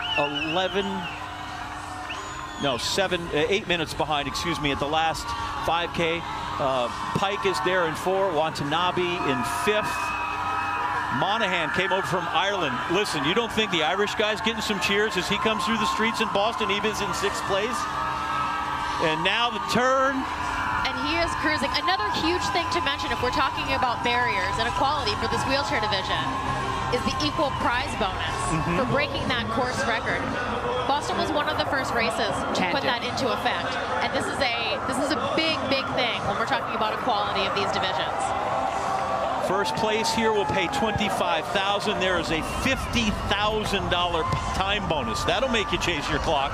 Absolutely, and he knows he has it. He knew from the start that this was his goal. Look how confident he is coming across the finish line here. Yep, he has just a few hundred meters to go to championship number 6. And it will be Marcel Hoog. Give that man his medal.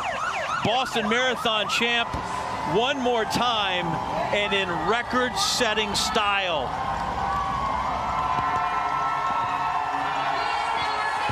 Marcel Hoog, 2023 Boston Marathon champion. This is his 6th championship here in Boston and 3rd course record. And you hear the bells of the Old South Church toll in honor of the champion, Marcel Hoog. Marcel Hoog's unofficial finishing time is 1:17:06. That is smashing his former record here by almost a minute. By the way, yeah, and by the way, if we have to correct that up or down a second, like, I don't know that I'm unimpressed any less by that. That's amazing. Amazing run. So we'll let him gather himself, and we will visit with him soon after that phenomenal performance And we go back to the elite races as it has begun to rain on the men out on the course and the women in the elite fields. The men have gone through 10K. They're got to be coming through pretty soon here for 15K. Men, they've slowed a bunch. I say they've slowed a bunch, and we're talking 4:46 for mile 5, 4:41 for mile 6, and 4:52 for mile 7. So it's not quite as froggy as we had previously. And Carrie, we still have a bunch of ladies interested in the fight here. We definitely do. I mean, look at that pack right now, and you can see a bunch of our Americans right there. We talked about Emma Bates early on. There's Des, you know, right on the back of the pack, which I kind of feel like is exactly where she likes to be, running her own race. You know, you can see Annie Frisbee in there as well, but right up front, we are looking at Maureen Chepkamoy. This is her first time running in the U.S. and also the first time running in a World Marathon Majors. And she's been leading the charge for a long time. On her shoulder there is Lorna Salpeter. She is third from the World Championship. She was second at the New York City Marathon. She really wants a win. She wants a #1. Yes. She's had a lot of podiums. She wants a #1.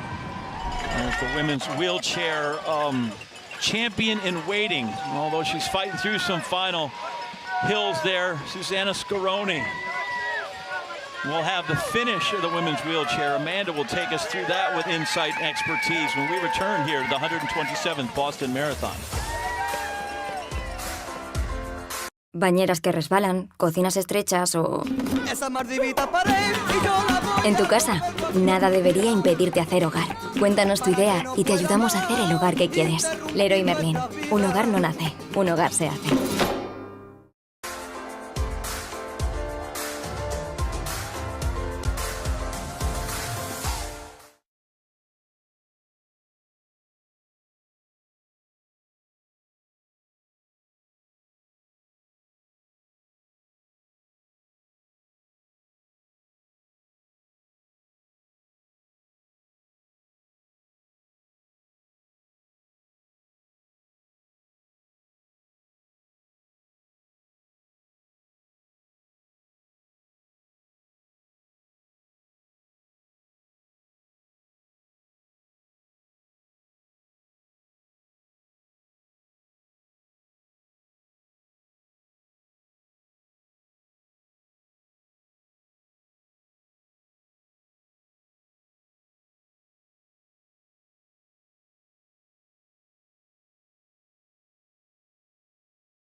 Yeah, I guess the time 36. Back at the 127th Boston Marathon, Amanda McGrory, as exciting and as fun as it looks when you are coasting downhill, this part just looks brutal. It is grueling. The great thing about wheelchair racing is we do get a recovery down those hills. You can shake your arms out a little bit, you can roll down the hill, you can recover a little bit, but it's not enough to be ready for this.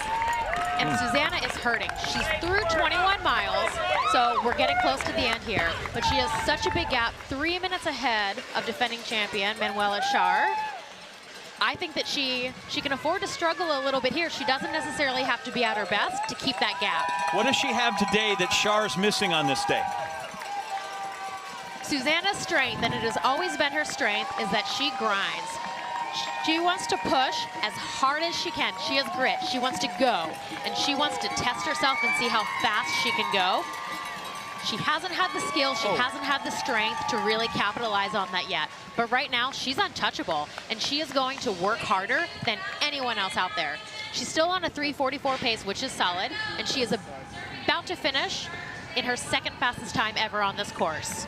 And it's an amazing thing, as you touched on, what confidence can do. You win a couple of world majors, and suddenly it's not just your peer group, you own them. And there, look at the emotion. You don't think that guy's happy, Amanda, when he came through in that time? I mean, that guy's got more wins than anybody in the history of women's marathon, wheelchair marathon majors, and he is still excited, and he is a champ, and he is down there with Sage Steele. And here Sage, we are with I don't know how you, now sixth-time Boston Marathon champion, Marcel Hug. Okay, I say 6 times, and your grin gets as big as I've ever seen it, and I've seen it pretty big before, certainly in New York. How does this one feel compared to the previous 5? It feels incredible. It was a great race, but also a difficult race in these conditions. And to do this fast time on this course in these conditions is, for me, it's incredible. Okay, yes, I have to talk about the fast time, 1:17:06. So you blew away your own course record by a minute. How at one point did you have over a 7-minute lead on this kind of competition, Marcel? I don't know. Just try to go hard from the beginning, as hard as possible, and see what's possible in these conditions. But yeah, 7 minutes, it's a lot. Yeah. Okay, he's so humble about it. That's a lot. Talk to me about the hardest part of the race. Obviously, we know the hills, but the hills combined with these conditions, and we were talking about it on the race while watching you. You really still couldn't afford to make a mistake, and that was hard to not do on these conditions. Yeah, it was definitely difficult in these conditions, especially in the corners. You have to brake softly. And the railways were also difficult, 36 kilometers. And but yeah, the uphills are really tough, but in the downhill you have time to recover. So what's next? Your resume continues to get more and more impressive. Obviously, you need to absorb this, and I hope enjoy it. But then, what's next for you? Next race is London Marathon next Sunday, so very big. Next Sunday? Yeah, next Sunday. You're crazy, and we love it. Marcel Hug, the silver bullet, gets it done again. 6-time champion here at the Boston Marathon. Thank you, and congrats again. It's great to see you. Thank you very much. Thank you. Wow. Yeah, Sage, when you ask what's next, I'm like, you don't want to know, because it's all too soon. Susanna Scaroni, she's getting ready to come down Boylston Street and get her first championship at the Boston Marathon. We're back with the conclusion of that fantastic race when we return here on ESPN2 and WCVB.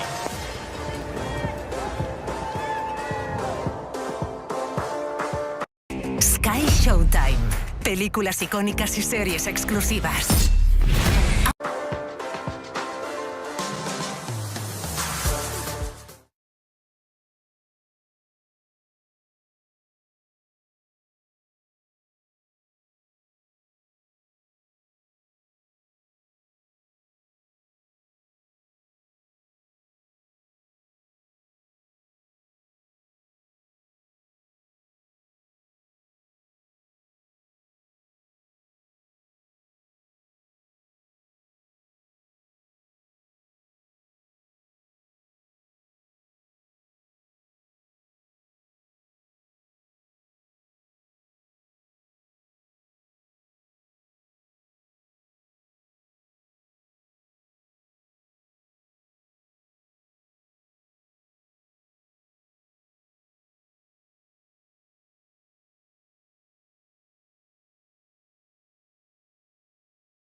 Back here on the 127th Boston Marathon. A look at the men's and women's professional fields right there, and still quite a pack of the men as they went through 43:56 for 15K, which was just off the course record by about 8 seconds, at least the pace at the time by Joffrey Mutai. Women's professional race is out there and riding along on course in the elements with the women's professional race and elite runners is Naoko Funiyama, longtime Boston reporter, member of the WCVB sports team. She is on our team.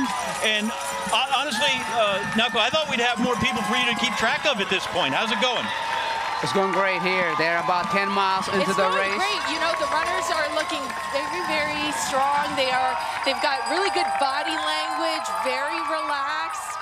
They were running in a big pack for a while, but now they've really spread out. And some thought that the pace would be coming out of the gate very, very fast because of the fact that 15 of these runners have a personal best of under 2 hours and 21 minutes. So, I mean, this is a very stacked field. But when I spoke to Amani Bariso a couple of days ago, she said she hopes the pace isn't too fast coming out of the gate because she wants to gradually build up. And that's exactly what she's done as the leader of the pack for a good portion of this most recent part of the race, John. Thank you, Naoko. Well, as we keep track of that as we go through, women kind of surged there in mile 7. They went for 5:08.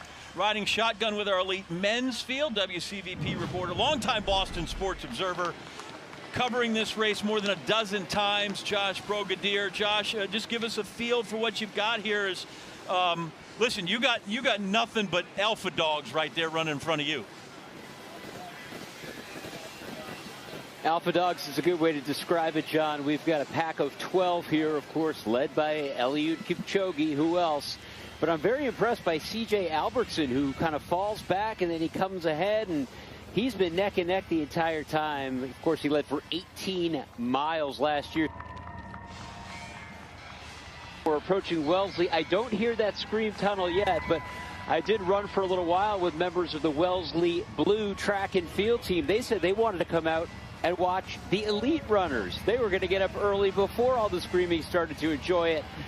And we can certainly enjoy this along with them on this race. John? Thank you. Yeah, it's going to get loud and it gets lusty when they get over the Wellesley, which will be nice. There you see the men's elite race. Meb, I'm sorry I cut you off to get to Naoko. You were saying as they went through the 10K mark. 10-mile mark. 10 miles. There's about 10 or 12 of them. Went out 47.18. Slowed down a little bit to 4:56, which is about 2:04.01 pace, which is great. You get the sense that they're still kind of running. Nobody's raced yet. No, nobody has raced yet. They're still watching each other, but I think they just went through Wesley, and we're looking forward to make probably a big move coming up. One of the favorite things that I've heard coming into this race is C.J. Albertson describing how he does his downhill training. His treadmill does not do -2%, which you need on this course.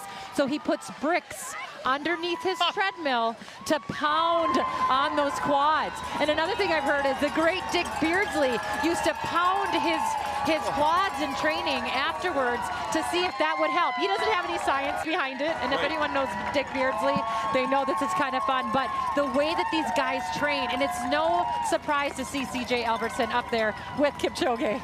I know that Dick Beardsley needed to find 2 more seconds. He did. In the great race with Alberto Salazar. Yes, he did. Back in 1983, right? They ran 2:08.52 and 2:08.54, I believe is what they came through in that wonderful race there. And, there's nothing to lead me to believe, Meb, in looking at that picture, that Kipchoge's uncomfortable in the least. No, he is looking perfect. His form is just right and in control. As you described him earlier, the alpha man is in control and looks great, and his stride looks absolutely incredible, and those other guys are taking his lead. T. Evans Chibet over on the right side, the defending champ.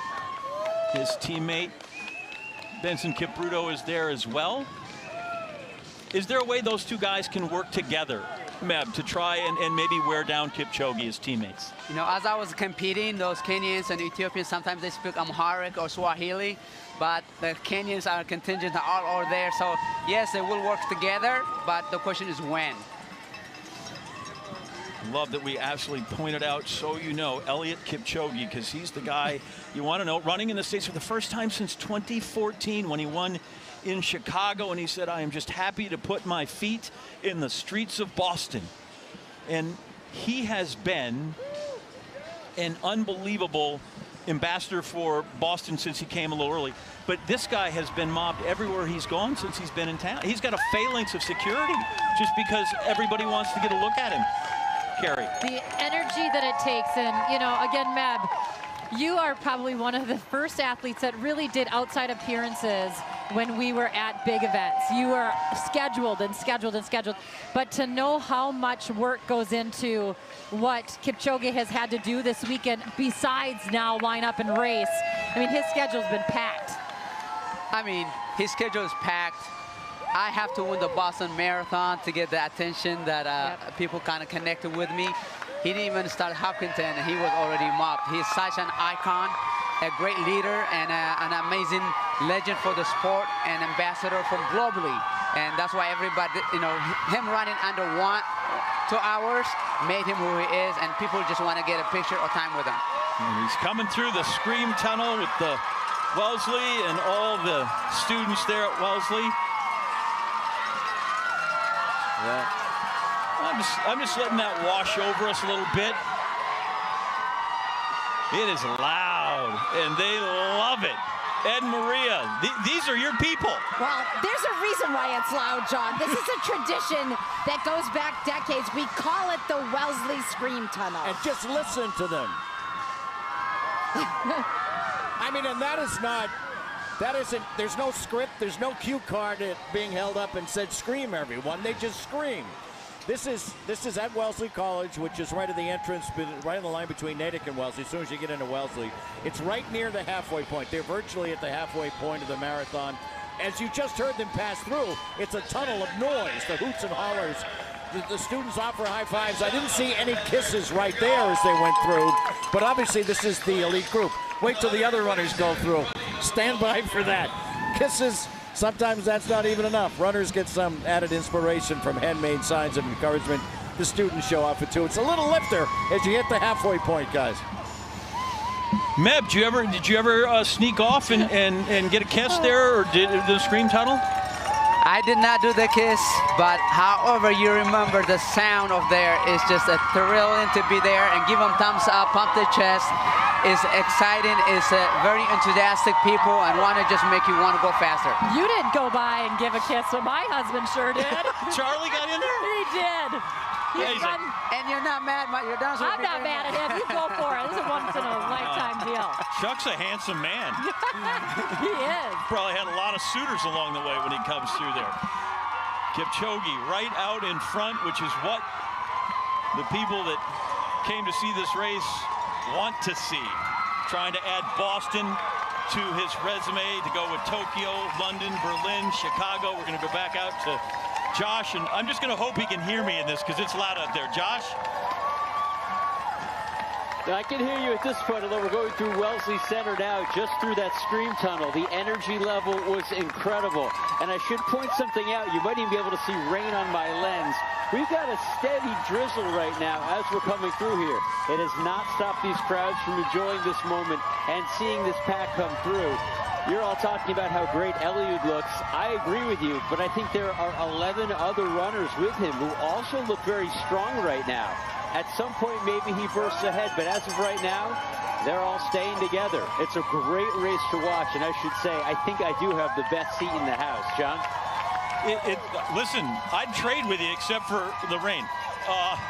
As they go through their Meb, 59:01 for 20K. You impressed yet? Absolutely. This is a course record pace, still possible, as they went 59:01 at the 20K. 58:45 for Muta, where Muta was. So 4:44 last mile. You know, the competition is starting to happen. We would not be surprised to see a possible course record. Yeah, still very much in play. Jeffrey Mutai. It's also Jeffrey Mutai's record is also the fastest marathon ever run on American soil. Though we're not going to get into all the rules of it. Boston records are not things that could be considered world records or world best, but certainly the time is the time when you put it down. And 2:03 and change is the fastest ever run here in the United States. Kipchoge and the rest. What a great run for the Americans here. CJ Alperson and Connor Mintz be able to be there. You know, it's just a ride. You know, ride the wave. This is what is happening, and to be in the same course, same pace as Kipchoge, it gives them a thrill of a lifetime. Mintz is in the back of that pack, but he's still right there. He had a great debut marathon in Chicago, second fastest time ever by an American in a debut. He would like to get under 2:08 for sure. Take a look at the 3 box. Marcel, who's a champ? Who's going to join him with the elite men, the elite women? Next across the line is going to be Susan Scaroni. We know she's going to get her laurel wreath. That's coming up when we come back.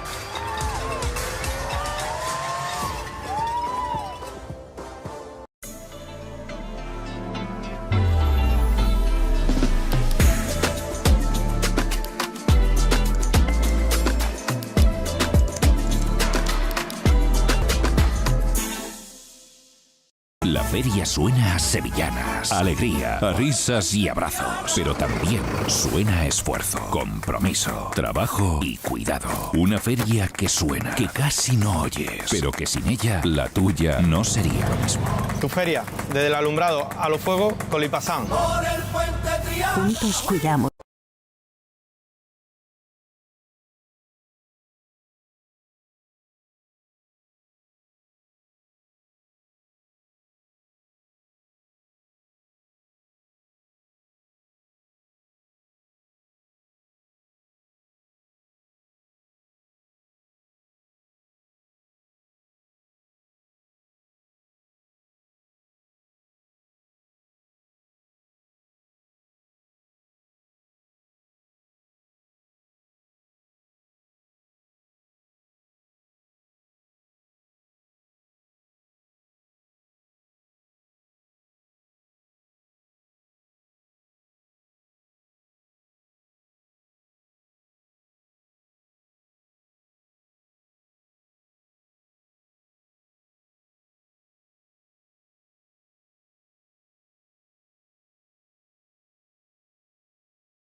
th Boston Marathon on ESPN2 and WCVB. We got a lot of business happening in the men's elite race and the women's elite race. They've got some time, so we're going to concentrate on the women's wheelchair, where Susanna Scaroni, in her 9th try, is about to win the Boston Marathon. Amanda, is there any potential between now and the finish line that could derail this thing?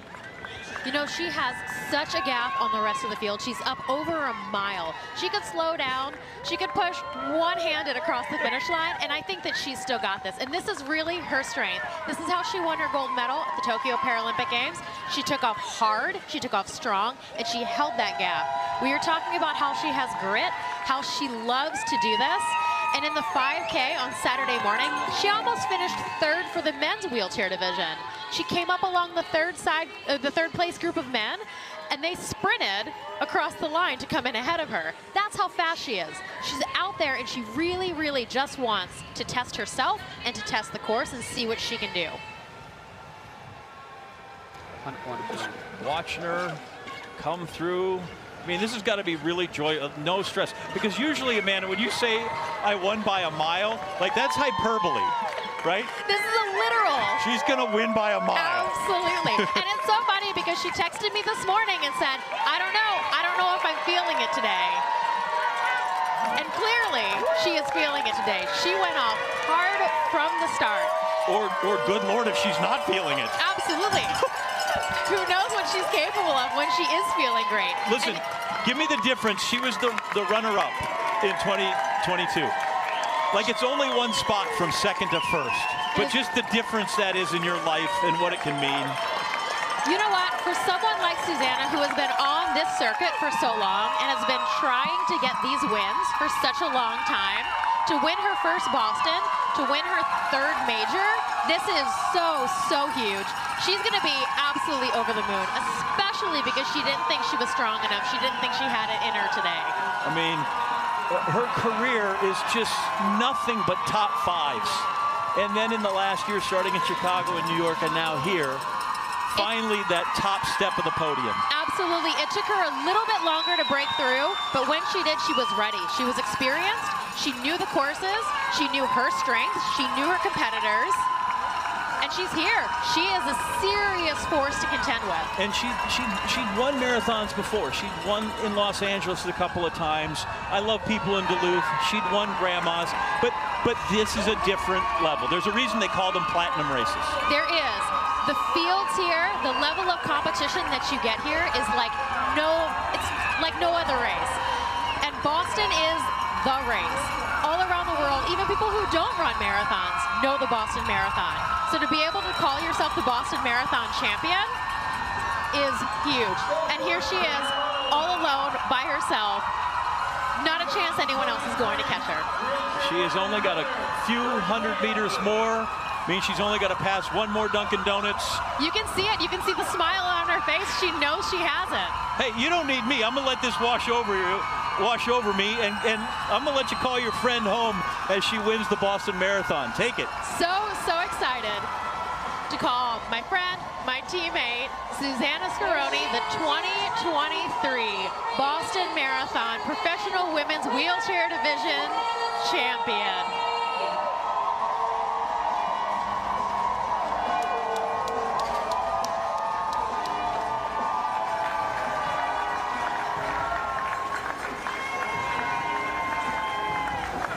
Amanda, give me the sense of both the exhaustion and the exhilaration in that moment. When you finish a race like that, when you come through, when you break the tape, it all fades away. You can see that smile on her face, and I know she's hurting. 26 miles hurts, especially on a course like this, with the wind, with the rain, everything is burning. For whom the bells toll at the South Church, and in this case it's Susanna Scaroni, her first championship in the Boston Marathon. And I tell you what, that completes quite a series. As we said, twice second, 3 times third, a fourth, a fifth, a sixth. She's unofficial at 1:41.45, her third fastest time in Boston. So now we can say there are 3 past champions in the field, with Susanna Scaroni back at the men's elite field. Man, we had a little moment there where Kipchoge was sort of making some movements. I don't know if he was telling people to like get off my back or take the lead or what, but he had some words for people. You know, road racing is fun, exciting, but at the same time very spacious. As they just went out to the halfway point at 1:02.19. Great pacing, but yes, I mean, you want to protect your space, you want to protect your distance, but sometimes it's a sign of fatigueness sometimes when people bump into you. That happened to me at the Olympic trials, and it's not very friendly sometimes, but at the same token, you want to, sometimes you don't want to work the line like the Galen Rupp did at the Olympic Games to be able to push the pace, because the king, the lion, you don't want to get him upset. I was going to say, and Galen's not even in there. That pack, Kipchoge, Kipruto, all the careers, John, Mark, Albert, Connor Mance in the fight, Evans Chibet, the defending champ, Belay, Gay, and CJ Albertson, as you see there now, he's kind of in the back right, that he's dropped away. But they've gone through the half in 1:02.19, so that's certainly a respectable time, if not a course record or world record time. That's still, they're doing some good yeoman work there. There you see Evans Chibet over on the right side. Champion last year in Boston as well as New York. And he's a guy you're going to watch. We're trying to watch up to about 35K, because in both their victories, Chibet last year and Benson Kipruto in 21, 35K is where they decided that they were going to decide the race, and they went. Absolutely. I think they're spreading out a little bit here because they want to know who started to study each other. And the rain, you can see the ground is wet, but we're not going to see probably the same move at 35K because they're predicting that possibly. So we look forward to possibly have a surprise somewhere else before or after. Well, nobody's sneaking up on anybody in this race, that's for sure. With that field, everybody knows everybody, everybody respects everybody. Women's professional field on the right. We got a few characters in that drama we're going to have to talk to Carrie about when we return to the 127th Boston Marathon.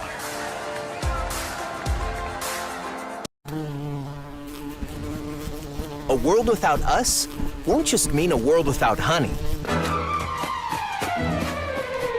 Apples, almonds, tomatoes, strawberries, watermelons, apricots, kiwis, pumpkins, cucumbers, beans, milk, even coffee? No way! It will mean the disappearance of almost 90% of the wild plants that depend on us to reproduce, and all the animals that eat those plants. Whew. And I'm not very optimistic for you humans either. My name? Honeybee. The point is, we are vanishing. The ongoing consequence.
Back here on ESPN2 WCVB, the 127th running of the Boston Marathon. On your left, there's the greatest of all time, Eliud Kipchoge, leading the men's elite field that has both the past champions in it as well, as they get to the drink station. Meb, tell me, what's the trick to doing the drink station right?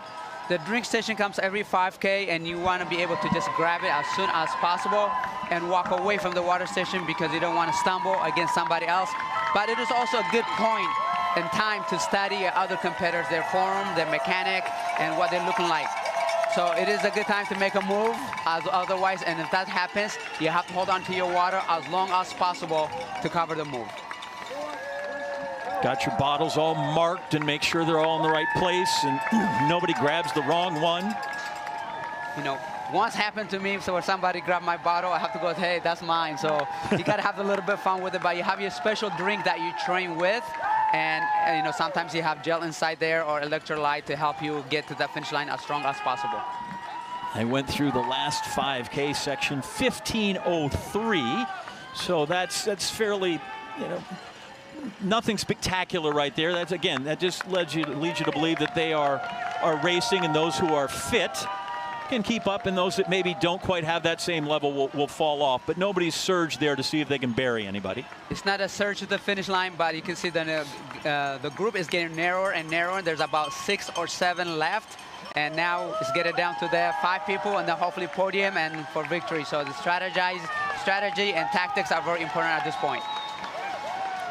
The time coming through that 25K, 1:14:04, led by Kipchoge, and there's our women's champion, Susanna Scaroni. Like, she was ready to be done.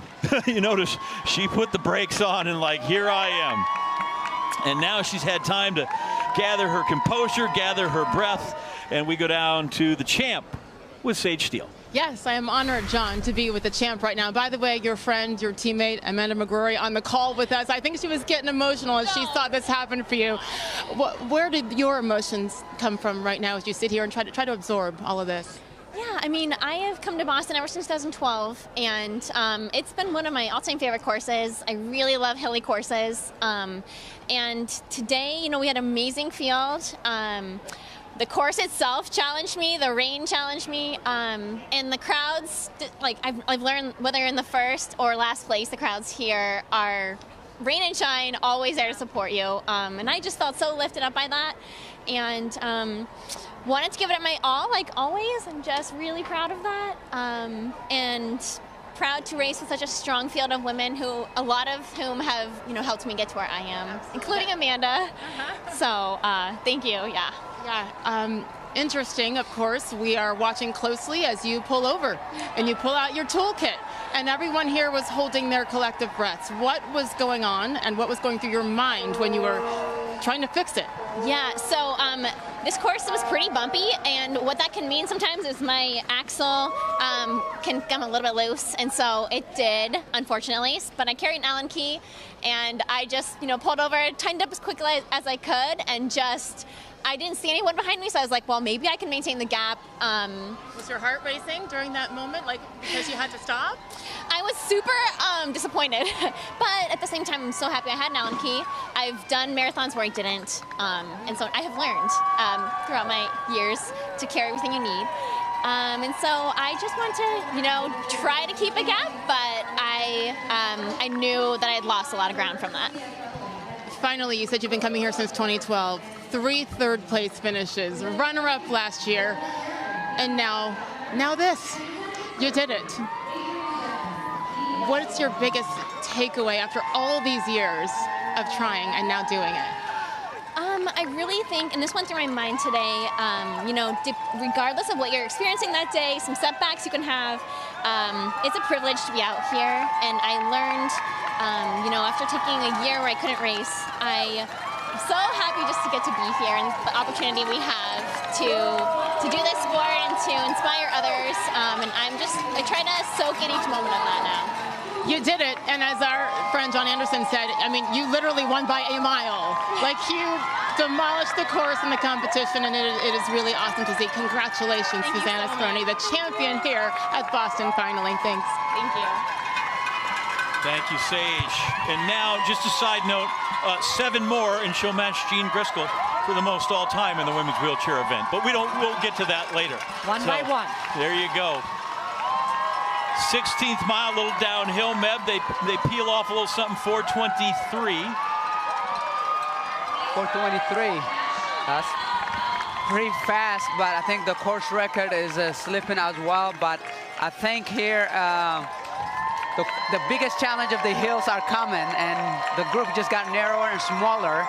And that early pace on 4:37 that they went is kind of costing to some people. And it's about to get really hard. 16 is that long downhill into 17, and now we're going to be into the hills here momentarily. 16 is one of the fastest late in the race before you make the right turn to the fire station, and then you start climbing the hills. And, you know, this is where the race is going to happen. So we see 7 people being together going up the hills.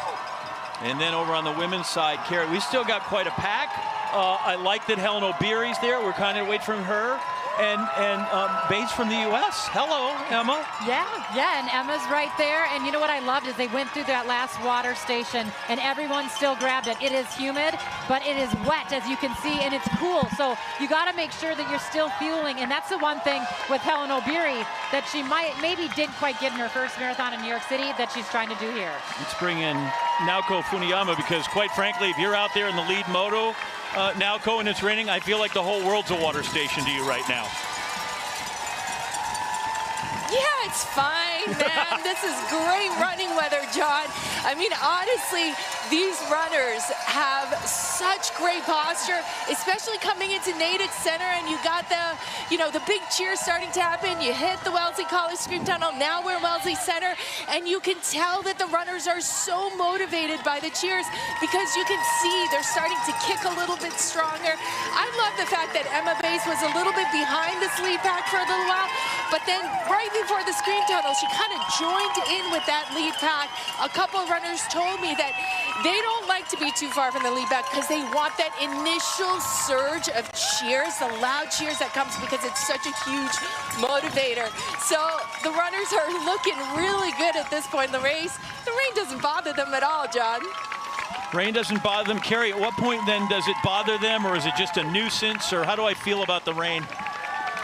Well, I think that right now they are, you know, getting closer to home. We know that they're over halfway. They went through in 1:11:29. And there might be a little bit of chill, but I think the big thing is to not forget that, as I said, there is some humidity in the air. And if you aren't still aware of what you're taking in, you know, you're burning a lot. So fueling, hydration is so important in these later stages. And not necessarily what happens in the later stages, it's what you've done in the early stages. Absolutely. You want to be able to get your fluids in early on. Don't wait until you get thirsty. By that time, performance is way down. So you want to preload your carbohydrate and preload your fluid. So this is a crucial moment. And, you know, you want to have more than your competitors. Kipchoge, Chebet, Kipruto, the brothers' career, who are none of them are related. Gay. Is there anybody in this pack right now that's not there that you expected, whether it's DeCisa or Katada? Is there anybody right now that you're a little surprised isn't playing ball? Looks like Connor Mance has dropped off there too, by the way. Absolutely. I think this one here, like the other favorites, have gone Katata and Lelisa, and but John Career, Kipchoge just took off his gloves, and followed by John Career, so I think we're going to see some great moves going on soon. There you see the elevation chart. Oh, way back at the left, Hopkinton, where we started, Hopkinton is all downhill, but now we're right there, mile 17, and we're into those 4 hills, and eventually culminates with Heartbreak Hill right there between 20 and 21. And at some point, you see, by the time you get all the way down there, you're nearly at sea level. It is a net downhill. But don't tell anybody about the net downhill when they're starting to go there in mile 17 to 18, right, Meb? Absolutely. No, this is the... Keep your net downhill to yourself. You got to keep that internal information. But the course is the challenge here, and I think what we talked about earlier, the course will make the move for you, and one more search before the finish line will happen. Tell me more what you mean by that the course will make the move for you. So you know the hills are waiting for you at 17 to 21. And the early pace of lactic acid buildup at the Boston Marathon at Hopkinton will inevitably gonna cost for you. If you've been smart and you know you've done your training, we'll carry you through the hills. Otherwise, you're gonna pay off for your mistakes here. So the temperature's actually really pleasant. The wind nearly absent, which are two things that are really brutal. I feel like the rain, a little fog in there, you can see that in the camera land. I can live with that. Meb? It's a perfect temperature here. I mean, you want to run, this is the perfect, maybe for the spectators a little bit chilly with the rain, but as a distance runner, you can't ask for anything better. So the gloves are off, the hats are off, and the race is engaged to a certain degree. These guys still to keep in the, it's wet out there, kind of holding their water at this point. I don't know that anybody's over anxious, but it's starting to get time to think about getting serious and when am I going to go ahead and decide that this is where I would like to make my stand, or at least my charge, to win the Boston Marathon. Well, and John, I mean, you know, we just had a front-on shot there. Now we have a side shot of a man that we've all kind of followed for so many years with Eliud Kipchoge. And just to see how fluid he is, you know, we talk a lot about form, but this guy really has the perfect form, and he's in this, you know, these sections of going up and down, and it doesn't really falter. And then you see him with those finishing kicks that we've seen now and time again with all the replays. He's such a beautiful runner. lockstep right there with John Corrier in the red, whose personal best is 2:05:01. There you see some of the 25K split. We're really close to getting to the 30K split. The advanced time, you see their running time, 1 hour, 27 minutes, 14 seconds. And Kipchoge still very much in command. He says he wants to win all of the World Marathon majors, so he's close there. He's got 4. He's trying to get this one on this day, and then we can worry about November in New York at his leisure. I don't know that he adds to his course record collection, which he has in Tokyo, London, and Berlin. 3rd fastest time ever in Chicago. Yeah, he talked about the course record early on, and then the closer we got to the race, it was a little bit more like, hey, I want the win. If the course record comes, that's the icing on the cake. But the man behind him, that tall guy right there in the Adidas kit, that's Gabriel Gay. We haven't mentioned him much. He was 4th here last year. He says he's ready and fitter than ever. He wants to be even better than he was last year, and there's not many more spots to be better. There's not. Set the national record for Tanzania and his personal best at the Valencia Marathon in 2022. Finished 2nd in that one. Meb, you got some more numbers to crunch for us, because after the 4:23 downhill mile, 17 was 5:10, 18 is 4:59, which tells me they're having to work at it. Well, and it's showing the course, how hilly it is, and the pace. You know, we haven't mentioned Gabriel Gay. He's an amazing athlete. He has done some of the fastest U.S. road championships, the short distances, including the BA 10K here, and Beta Breakers, and Boulder. And he's a national record holder for Tanzania, a 2:03 flat. He said, if you have no confidence in yourself, you are twice defeated in the race of life. With confidence, you have won even before you have started. So we haven't seen him yet, but he's been playing it very smart, and I think it's going to be a big factor here. Listen, I'll borrow from my good friend and SportsCenter colleague, John Butchigras. Confidence isn't just in a marathon. Confidence is everything in life. But in this case, Mev, right, at some point this comes into kind of confidence in your training, that you've done the work. The key to success, the key to training is preparation. 90% is physical and training, and 10% mental. Today it converts to 90% mental and 10% physically. Those guys are running amazing, and to be with the iconic Eliud Kipchoge, and they're just having their dreams, but at the same time they want to be able to see what they can do against him. And listen, training's the hard work. Race day's the fun day. Cut it loose and go. It is a celebration to be able to be here and run your victory lap. I call it 26.2 miles of victory lap, all of your hard work. So I'm counting 1, 2, 3, 4, 5, 6. We have 7 people, 8 if you count Josh Brogadier. And I count you, Josh. What do you got? Well, that's nice to be counted among this group, I'll tell you that much. One runner that I'm watching very closely is Andouille Mbele, who has been hanging the entire time. He won Lisbon 3 times, he won in Ottawa, and he's the kind of runner that can stay with this group, and he has been very well. You also mentioned John Corrier. Watching him, of course, his brother Wesley won this whole thing in 2012, the year after the record was set. But now they're coming down this area. We spoke with Benson Caputo the other day.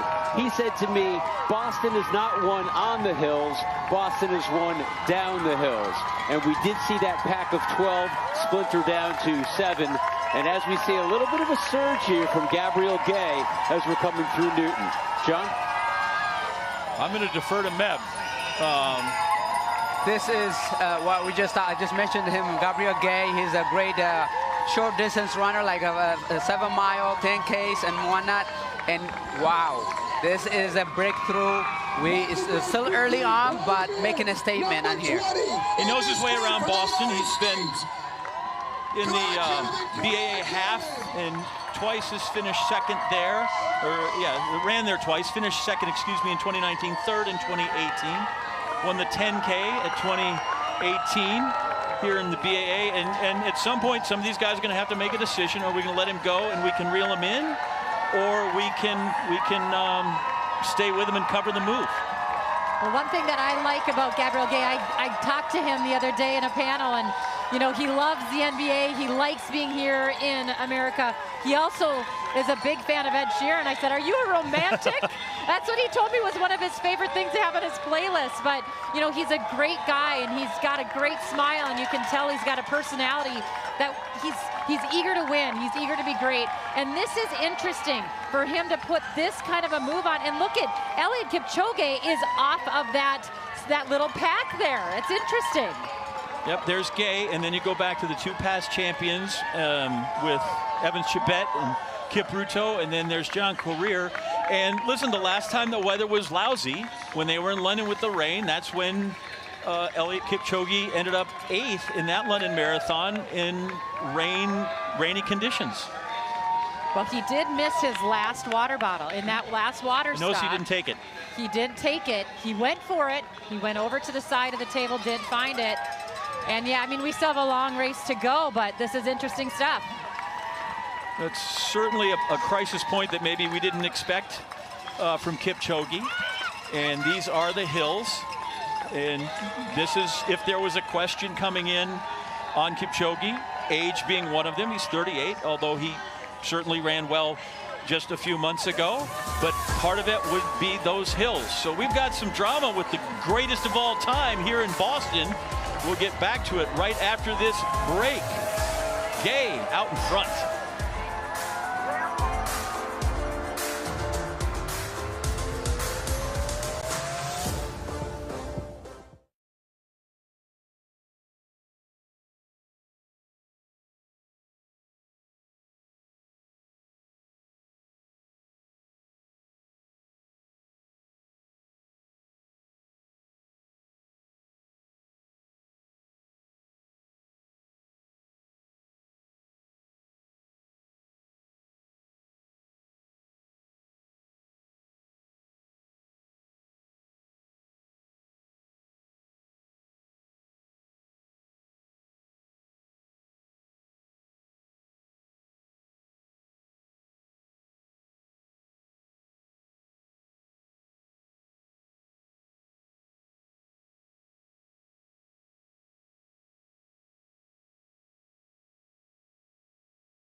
We are back at the Boston Marathon. Quick look at the map. We're going through the hills, miles 20, coming off those hills, mile 21 all the way. It's downhill, but that first mile off the hills cannot be easy. No, it cannot be easy going through the Newton Hills and go through the Heartbreak Hills. You are exhausted, you are tired, and you're looking for the Citgo sign and hopefully bring it home. And that's 1 mile to go, the Citgo sign. But everybody's waiting for it. And once you get there, you're looking forward to come to Boylston Street, making the last 2 turns on Hereford and left on Boylston. Left on Boylston, 600 meters then to the finish. And there's the men's lead pack. And if you could, just for a moment, there's the 5. We love them. But then you go back, there's 6. And then in 7th, and sort of right now off the group, is Eliud Kipchoge. And Gabriel Gay, who made the move, has been ruled in by reeled in quickly by the 2 teammates there, Kipruto and Evans Chebet. John Courier also there in the red, and Belay in the white siglet. And there's Eliud Kipchoge. We expected him to be running alone, maybe, but not alone in 7th.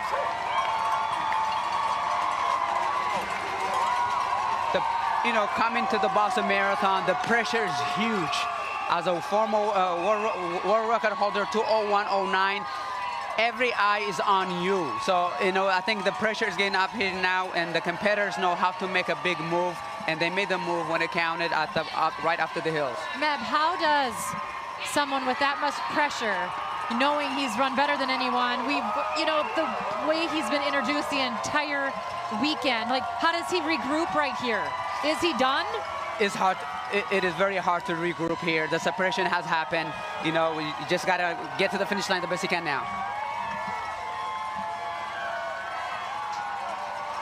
It is getting good here at the 127 Boston Marathon. 5 in the front right now for the win. They crossed the 20-mile mark, 1:35:53. But the first guy to come across was Benson Kipruto, the 21 champ, and not Eliud Kipchoge, who is in 7th, and right now at 20 miles is 16 seconds off the pace. Look at the top 2 guys right there. They've won here on this course before. They know that they were going to come into this and work as teammates. They've kind of been back in this pack, but sort of letting everyone else dictate, when we know those were the 2 guys to really watch what happens in the later stages. And now we see these 2 teammates pushing what is the later stages of this race. Mission 1 accomplished here. They have gotten the king throne here for this day at least, to be able to be Kipchoge ahead of him. Now those 5 men are gonna have to work hard. Are we gonna see a defending champion repeat, or a new champion, or Benson winning it again? So this is the big move, big things happening. But now you gotta be calm, because somebody's going to make a move. You have to cover the move and bring it home as strong as possible. And they came through the little surge there. I had them both at the Fan Fest on Saturday afternoon, and one said, hey, can you gang up and try to beat Kipchoge? And they weren't quite sure, so I gave them a minute. I said, you guys work on that plan. But then I said, at what point do training partners become rivals and he becomes your opponent? And they were kind of coy. You know, they couldn't give a mile mark, but they're just like, at some point you just know. Now it's me against you, and we'll hug it out at the end. This is a win for them regardless. You know, yes, they want to crack that tape, but for them to be able to work together right now, this late in the stage, I think that they're having a great day. This is what they've both been visualizing, talking about in practice. They both have won their own races. They both have had these great careers, but right now today, you know, in that final mile, it's all about them. It's all about them. And certainly Eliud Kipchoge right there is a man that looks like he's struggling, that we didn't see through the first 15 and 16 miles where he looked really relaxed. And now there's your defending champ, Evans Chibet, trying to make it 2 in a row. Kerry, listen, we've gotten caught up because the men's race is a huge upset in the making.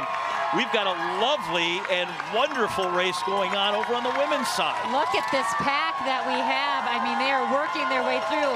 We have Lana Salpeter, who has done so well, 3rd at the World Championships, 2nd at the New York City Marathon, and her husband told me she's spent time in Israel, she's spent time in Kenya. This build has been the best so far. She's had 2 races down at sea level, so she came down to race at sea level like she would be here in Boston. She's taken it really seriously, and she has really wanted this win. And so, you know, maybe not a name that everybody has said in their top 3, but I think that most of us that really know this sport have never doubted her. She is one that needs that big win, and today might be her day. And she traveled first to Israel in 2008. She went to work for the Kenyan ambassador in Israel as a nanny, and she did tell me, she's like, listen, you chase kids around, marathon training's not terrible. It's so true. But then the woman on the right there, Emma Bates, the American, I mean, she's had such a phenomenal year this year. She was 7th at the World Championships, but you know, it really kind of kicked off when she was 2nd at Chicago in 2021. And she just seems like everything is clicking for her. She trains in Boulder. They have a Boston Marathon course that she and Joe Bosshart, her coach, have had both her and Scott Fauble on. And she just has said, at altitude, I've been cranking out these long tempo runs. And, you know, for somebody to come in and say, I'm as fit as the American record, which is, you know, sub 2:19, you know that she's ready to run very fast here. Let's follow that up real quick. The American record's been broken. Dina had it for so long, Dina Castor, then it got broken twice in a few months. Yeah, Kira D'Amato, and then it went to Emily Sisson, and now you know, other Americans are wanting it. So we have just heard, we will wait to get full confirmation that Eliud Kipchoge, who has dropped back, may have dropped out of the race. So we're keeping an eye on that. He's certainly out of the picture, which in itself is remarkable. And Evans Chebet has got the field right now under control. I don't know that he'll have it the rest of the way, but right now he's the guy that's controlling the 127th Boston Marathon. And he looks very smooth, in control. I know he's looking back a little bit to see for his teammate or to make a separation, look that gap, maybe get a little bit bigger. You know, if Gay, who's been behind the scene for a long time, made that initial move, and he's keeping contact with Evan Chebet. So we'll see what happens. But John Courier is also doing a phenomenal job here, as well as Alam Balai. This is a great race for the man. So after a brief respite, Kipchoge is back on the course, but yeah, and whatever he did, he does look a little fresher there, a little lighter on his feet, but I don't know that at this point he's around doing anything but accepting cheers. And well-deserved. You know, it's not always going to go perfect your way, but the determination, the crowd in Boston is amazing. I have felt where I wanted to drop out as many times as with the USA cheer. They won't let you out. They're going to be able to see him come across the finish line. The other thing in assessing Kipchoge, they're like, well, he could always have a bad day. And the hard part is the guy doesn't have bad days. He's had one. And now we're looking at perhaps two. One in London, 2018, and this one. And the common denominator there is rain. A little bit of rain, how that is doing. But at the same time, you know, a bad day for him is a great day for somebody else. And I'm pretty sure they're going to look at him, trying to chase him down for those people behind him. So Evans Chebet still in the lead. Benson Kipruto, his teammate, they've closed the gap on him some. If you're wondering, the last time we've had back-to-back winners here, Robert Kipkowicz's Chariot in 2006, 2007, and actually 2008. He won 3 in a row. And so he and his teammate now working together. And Gay still very much in it. John Courier and Mbile both have dropped back. I think Mbile, you could say, is safely out of the fight, but the two Adidas athletes and Gay very much still involved in what's happening. Now we go back to the women's, bringing the women's side of things. Again, a huge pack here. I mean, you know, this is what's so nice when you do have a pack. You are working together. You're getting through these middle miles that are really tough, and there's not a lot of big moves, but guarantee there will be something that comes up real soon here. We know that. We know, we've seen it time and time again. And on that men's side, wow, I mean, I just loved watching Benson Kipruto go through that water stop. You know, you can see how, you know, if the athletes are still well within themselves, and Benson Kipruto looked the best grabbing his water. He had his coordination, and I really like seeing that in the later stages of the marathon. Listen, last year we had 7 lead changes between 2 women in the last mile. Why not? What could be better? Let's have 13 of them come down Boyle Street on the women's side. And there's Kipchoge. And listen, not what we expected to see when we got out of bed. The greatest marathoner of all time and the most iconic marathon, just struggling now to get himself to the finish line. We're back with more from Boston after this. No te pierdas las fantásticas ofertas de Green Days en Jysk. Ahora puedes ahorrar hasta un 60% en una selección de muebles de interior, hasta un 40% en una selección de conjuntos de jardín y hasta un 60% en una gran selección de colchones. Jysk. Scandinavian Sleeping and Living.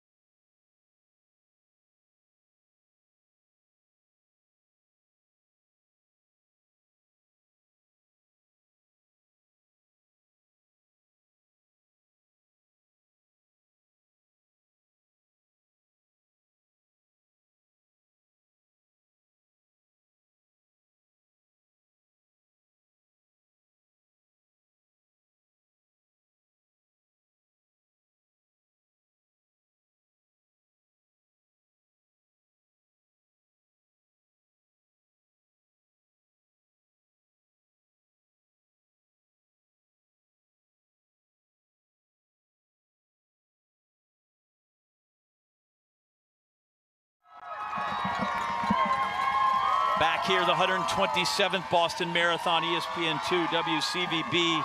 And I said it, and I'll repeat it. Eliud Kipchoge runs alone, but he runs alone in 7th. Man has lost 2 marathons since he took up the distance. 2018 in London, the last time he lost. Man with 2 gold medals, one of only 3 men ever to go back-to-back in the Olympic marathon. Set the world record twice, sub 2 hours. But the marathon can be a struggle for everybody. Whether you are a guy that's run it in sub 2 hours or you're a guy trying to break 4 hours, Meb. Absolutely. That's what, and I do all respect to Kipchoge, because before the start of the race, he said, I respect the distance, I respect the course, I respect my competitors.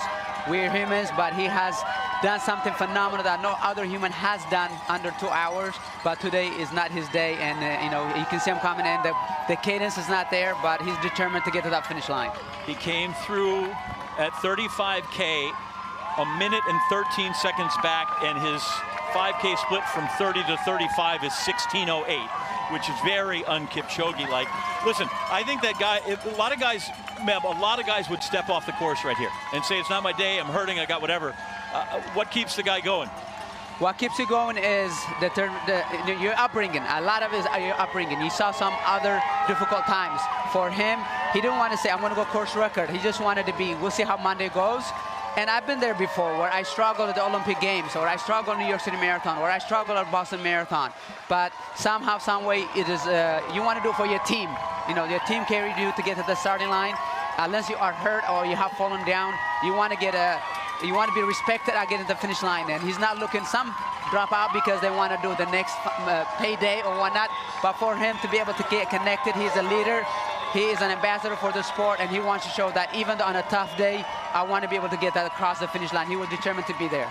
Josh Brigadier, we're bringing you in on the lead moto. You were as close to it as any of us. What'd you see when Kipchoge really realized that he was going to be out of this thing?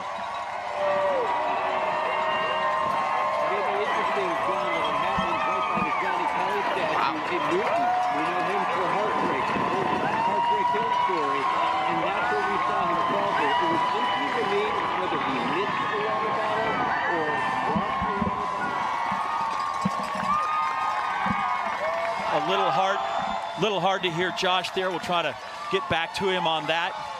There's Kipchoge, and suddenly if you're Connor Mance, who has fallen off the pace, he was a minute 22 back at the 23-mile mark. He's 10 seconds back from Kipchoge.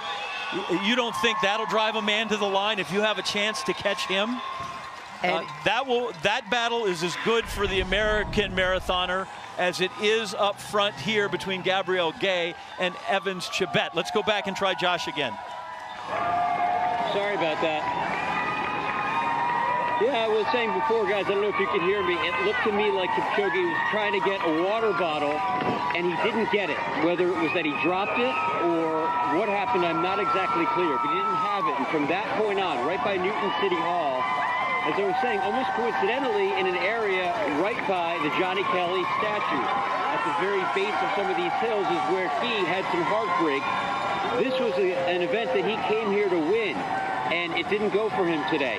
And as you've been saying, he bases everything on perseverance. That's who he is.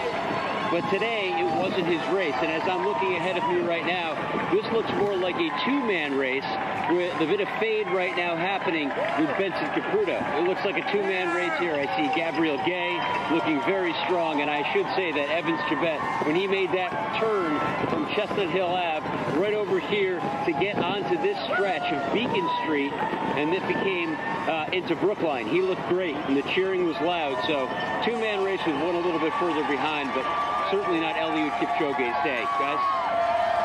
Terrific report there from Josh Brigadier, WCVB sports reporter. It is a two-man race. Evans Chibet, Gabriel Gay, Benson Caputo is there in the background. The women's race, we're at a water station. We'll take our break and come back because there's so much to sort out there. Back with more from the 127th Boston Marathon right after this.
127th Boston Marathon, ESPN2, WCVB, front of a large pack, still in the fight for the women's title, but up front, the American Emma Bates.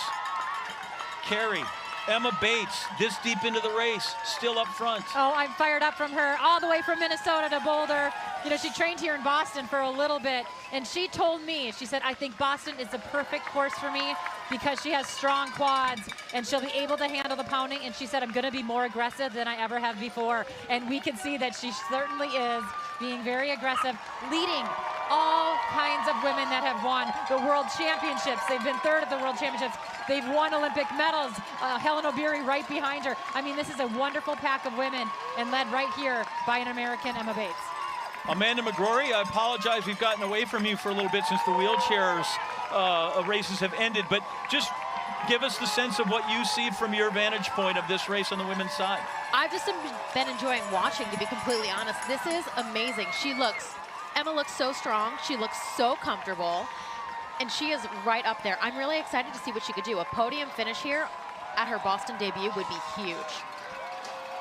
Good success in Chicago. Her only podium was in Chicago when she ran 2:24.20, but went to Eugene 2:23.18. So certainly that is a huge accomplishment to finish in that race in 7th place. American women had a great showing in Eugene in that marathon, but it is a crowded field as they went through 30K, and essentially 10 women, 12 women on the same time of 1:41.49, as they're now about almost an hour and 47 minutes. Meb, the men approaching 2 hours, which means they've got about 2 miles left in this, and Benson Kipruto, who had dropped off, has kind of re-engaged here.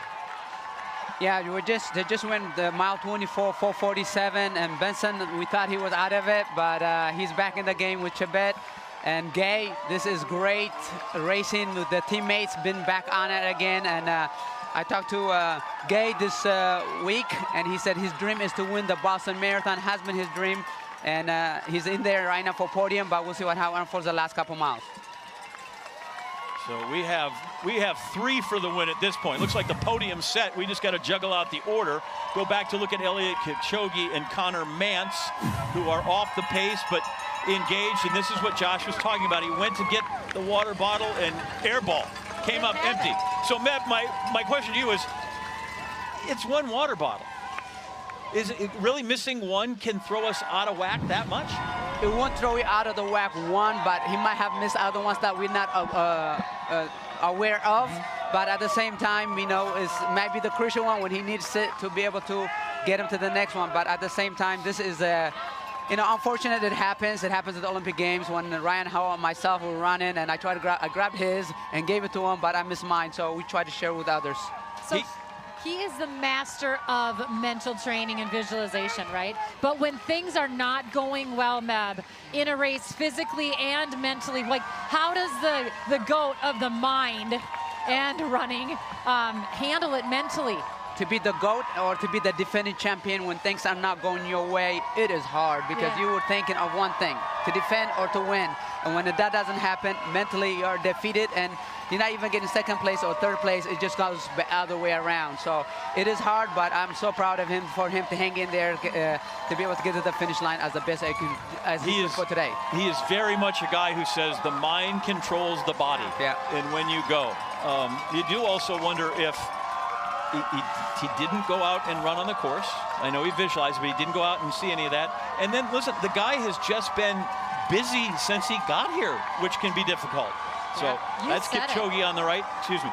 You know what I think? You said it right there. The 3 men that were watching on the left, they know this course. And even though Kipchoge did go out there and he did drive the course, that is a crucial factor that the 3 guys leading this race right now have all run all 26.2 miles on it. Absolutely, and you know, 26.2 miles is 26.2 miles, but when you come to Boston, it's different because the 4:37 back-to-back early pace on is crucial and important for the later on. So like I said earlier, this will make you or break you, those paces. If you can be patient, you will pay off big time. If not, but those legs Benson and Evan Chibet and Gay. Legs are strong as they go mile 25, and look like now the teammates are going to the finish line strong and having a gap on Gay, which is, you know, a big loss for Gay here. They conspired to drop Kipchoge. Now they're trying to conspire to drop Gabriel Gay as they get to Kenmore Square. And we talked to Ed and Maria. Another really great set of teammates, guys. We feel the same way about you guys. You just saw that mile 25 right there. Kenmore Square is in their grips. It's really the final stretch of this grueling race. You come into a square, it's where many roads feed into and then obviously pull out of. And you've had the iconic Sitco sign. See it right there on the left? You've had it there for a while. Finally, you're in the square where it is. Fenway Park on the right. And by the way, the Red Sox game has been delayed. Yes. So it doesn't start till 12:05. So the Red Sox haven't even started playing the Angels yet, but they will within the half hour in Fenway Park. So now for the lead, every runner, it's not only through Kenmore Square, it's up to Commonwealth Avenue, take that right on Hereford, and then the left on Boylston, and dash to the finish. You can sense, smell, and feel the finish line, guys. This is going to be a race, guys. It is certainly a race with these guys and the teammates, Evans, Chibet, Benson, Kipruto. And Kipruto's the guy that dropped off for a little while, but they are going to fight the whole way. By the way, this race is older than Fenway Park. So it's nice that the Red Sox are playing. But this is the race that we're talking about right now, the Red Sox. Carrie just said the baseball players are wimps. I did not. Because they won't get out there and play in the rain. No, you're completely true. Okay, it's completely true. Listen, they get a calf strain. They're out for 20 days. Yeah. You know what, though? I have to say, Emma Bates, she just had a big crowd that was cheering her name. You could see the smile on her face. But now I kind of want her to settle in. You know, and move back in. She looks like she's moving out, and the pack has got a little distance on the side, and it just worries me a little bit. Mev, we're getting separation here on the men's side. We are getting a separation here. Evan Chibet is comfortable, strong strides, but now the question becomes who's going to get for second place. As you can see, Benson has been working with his teammate, and Gay is catching up on him now. So it's going to be an interesting finish, but it's not over yet. You know, I think you can get a little bit of energy from the crowd to get you through, and it's very exciting to be able to just see a close finish as for the men, and the women are running phenomenal as well. Listen, Evans is in the lead. I don't know right now that that's entirely safe. They go 4:56 for mile 25, and as they get down this downhill, this is where they get back to about a mile left in this thing. There you go, 25.2. So they've got 5,280 feet to go to determine the champ of the 127th Boston Marathon. Excuse me, 1K. Thank you, Carrie. 1K to go. This is always that epic part of the race where we see lots of things changing. But right now, Evans looks like he's in great position. Evans Chibet, that is. But those guys behind him are coming strong. He got this title. I think, you know, this is where you can breathe a little bit. He's over the hill, the little overpass. And as he makes a right on Hereford, you know, he's going to sprint. It's bringing me back to my toes now, you know. Yeah, I've been there before, and he's going to make the gap and try to get bigger and enjoy Boylston as he make a left and then come to the finish line. And, you know, he's going to celebrate a little early. He's going to get the crowd fired up. I think he has finally managed to take care of the field. For it's so loud here, Evans Chibet, the defending champ, won here 2:06.51. Was in that miserable weather of 2018 and put up a DNF. And so the weather has not been ideal here for him today, but he has stuck it out, and it appears that he has finally shaken the last of the competitors. That would be his teammate, Benson Kipruto, who's behind him, and a great run by the man from Tanzania, Gabriel Gay, who really made the race. He's the guy who decided to start this thing. We're done jogging, and now we're going to see who's going to win. He's the guy that made the race. He kind of made that jump right when Kipchoge started to lose his rhythm there, and that's when Gabriel Gay went for it. He said he wanted to place higher than he did last year with that 4th place, but man, these three have really powered out those last few miles. What a beautiful sight on the 10 years of reflection, and people are thinking really awesome of this, and the crowd is out, the cheers on, and soak it all in for first place, but for second and third, it's a race. Yeah, they look close together there. I don't believe if we did them from the side, they'd have the same thing. Evans Chibet And at this point, I mean, you're exerting yourself. He's able to look around a little bit, but I think he can also soak this in. Take a little bit of it. Evans Chebet going to be a back-to-back champion. You know, Claudio Berardelli, their coach, has done a phenomenal job to get them here. And, you know, there's always, we might run the races, but the support is deep. And I'm pretty sure Lilian Chepkamay, his wife, is going to be very content about this win. You know, we run the race, but the support is deep, so it's awesome. Oh, what a great shot looking back down Boylston Street. Yep, good. Make one more check of the watch. He's going to turn that off as well. Eliud Kipchoge is the greatest of all time, but the greatest marathon runner in the world today on April 17th of 2023 is going to be Evans Chebet, the upset winner and champion of the 127th Boston Marathon. You just watched history, and Gabriel Gay is going to outsprint Benson Kipruto for second for Tanzania. You see the flags flying, and then the 2021 champ comes through. The podium, Chebet, Gay, and Kipruto. And we wait, shockingly, for Eliud Kipchoge to eventually finish. What a finish, though, for second and third, too. I mean, Chebet had that great final surge to really open it up. But to see Gay and Kipruto be that close, too, that was awesome. And just to tell you where they were at, when you go through their 5K just before this, the last 5K that's measured through 35 through 40, Chebet, Gay, Kipruto go 14:54. Kipchoge went 16:23. Albert Carrere 15:44. That's where they lost him.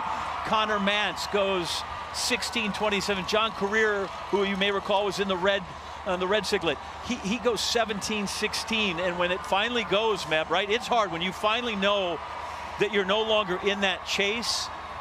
It goes downhill quickly. It does, and it is very, you know, Horseshoe does a very, you know, 1:02.20 and coming back 1:03.38. You know, it's a somewhat great pace, but the early miles, the downhills, the course in itself takes a lot of toll on your body. But what a great race for the man, and as Kipchoge is coming in close to it, he's the people's champion as well. He's going to be very loud here soon too. He is not going to get the laurel wreath, but he will, as the kids say, he's going to get his flowers. By the way, when you're Kipchoge and you're running the marathon, you can ignore all the red lights. You just go. You have free reign. Just go. You can go. Albert Carrere, he'll come in fourth. Former New York City Marathon champion, always gives a great effort as he comes through right around 2:08.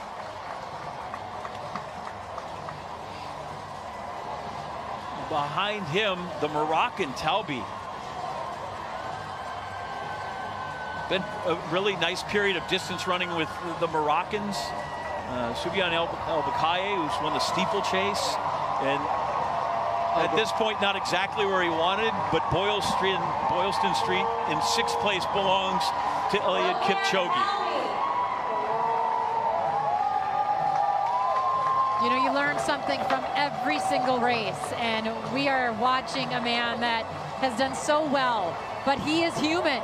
He is human. He's done under 2 hours for himself, for his country, for the sport. But the respect that he's going to gain from the crowd and for the people of Boston, this is the People's Olympics, is going to give him a lot of respect and well-deserved ovation. So Eliud Kipchoge, over the last few meters of his time in Boston, his first appearance in the States in a decade, and the crowd is deafening for Eliud Kipchoge. They came to see him. And Scott Fauble comes late. Scott Fauble knows how to run this race. He's been sitting back, and suddenly it's Scott Fauble. It's going to come through. Is he seventh again? That's his third time? Time in a row. Sounds like this. Scott Fauble comes through 2:09.44.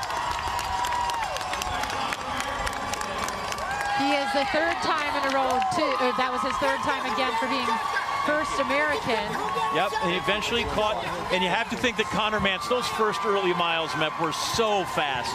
And Connor Mance, listen, I feel, congratulations on feeling froggy and running up there, but I don't think there's any doubt those first 10 miles really affected Connor Mance. You know, the first early pace on, you know, they were going on the first 3 miles or 4 miles or 4:37, 2:01 pace on this course is it's a tough, and the hills are waiting, and the body will take its toll. But at the same time, you know, hopefully he's finished, and we see CJ Albertson coming in, you know, very respectable, and Connor has been first time here. He doesn't know the course, so it's you know, he has to learn from going forward. Just want to circle back to Zuhair Talabi, who came through in 5th place. That's huge, is because in this race that qualifies him for the Olympics. We don't have to worry about the time. He's on his way to Paris in 2024 for that marathon that's coming up. Now into the women, mile 22. So they're in common with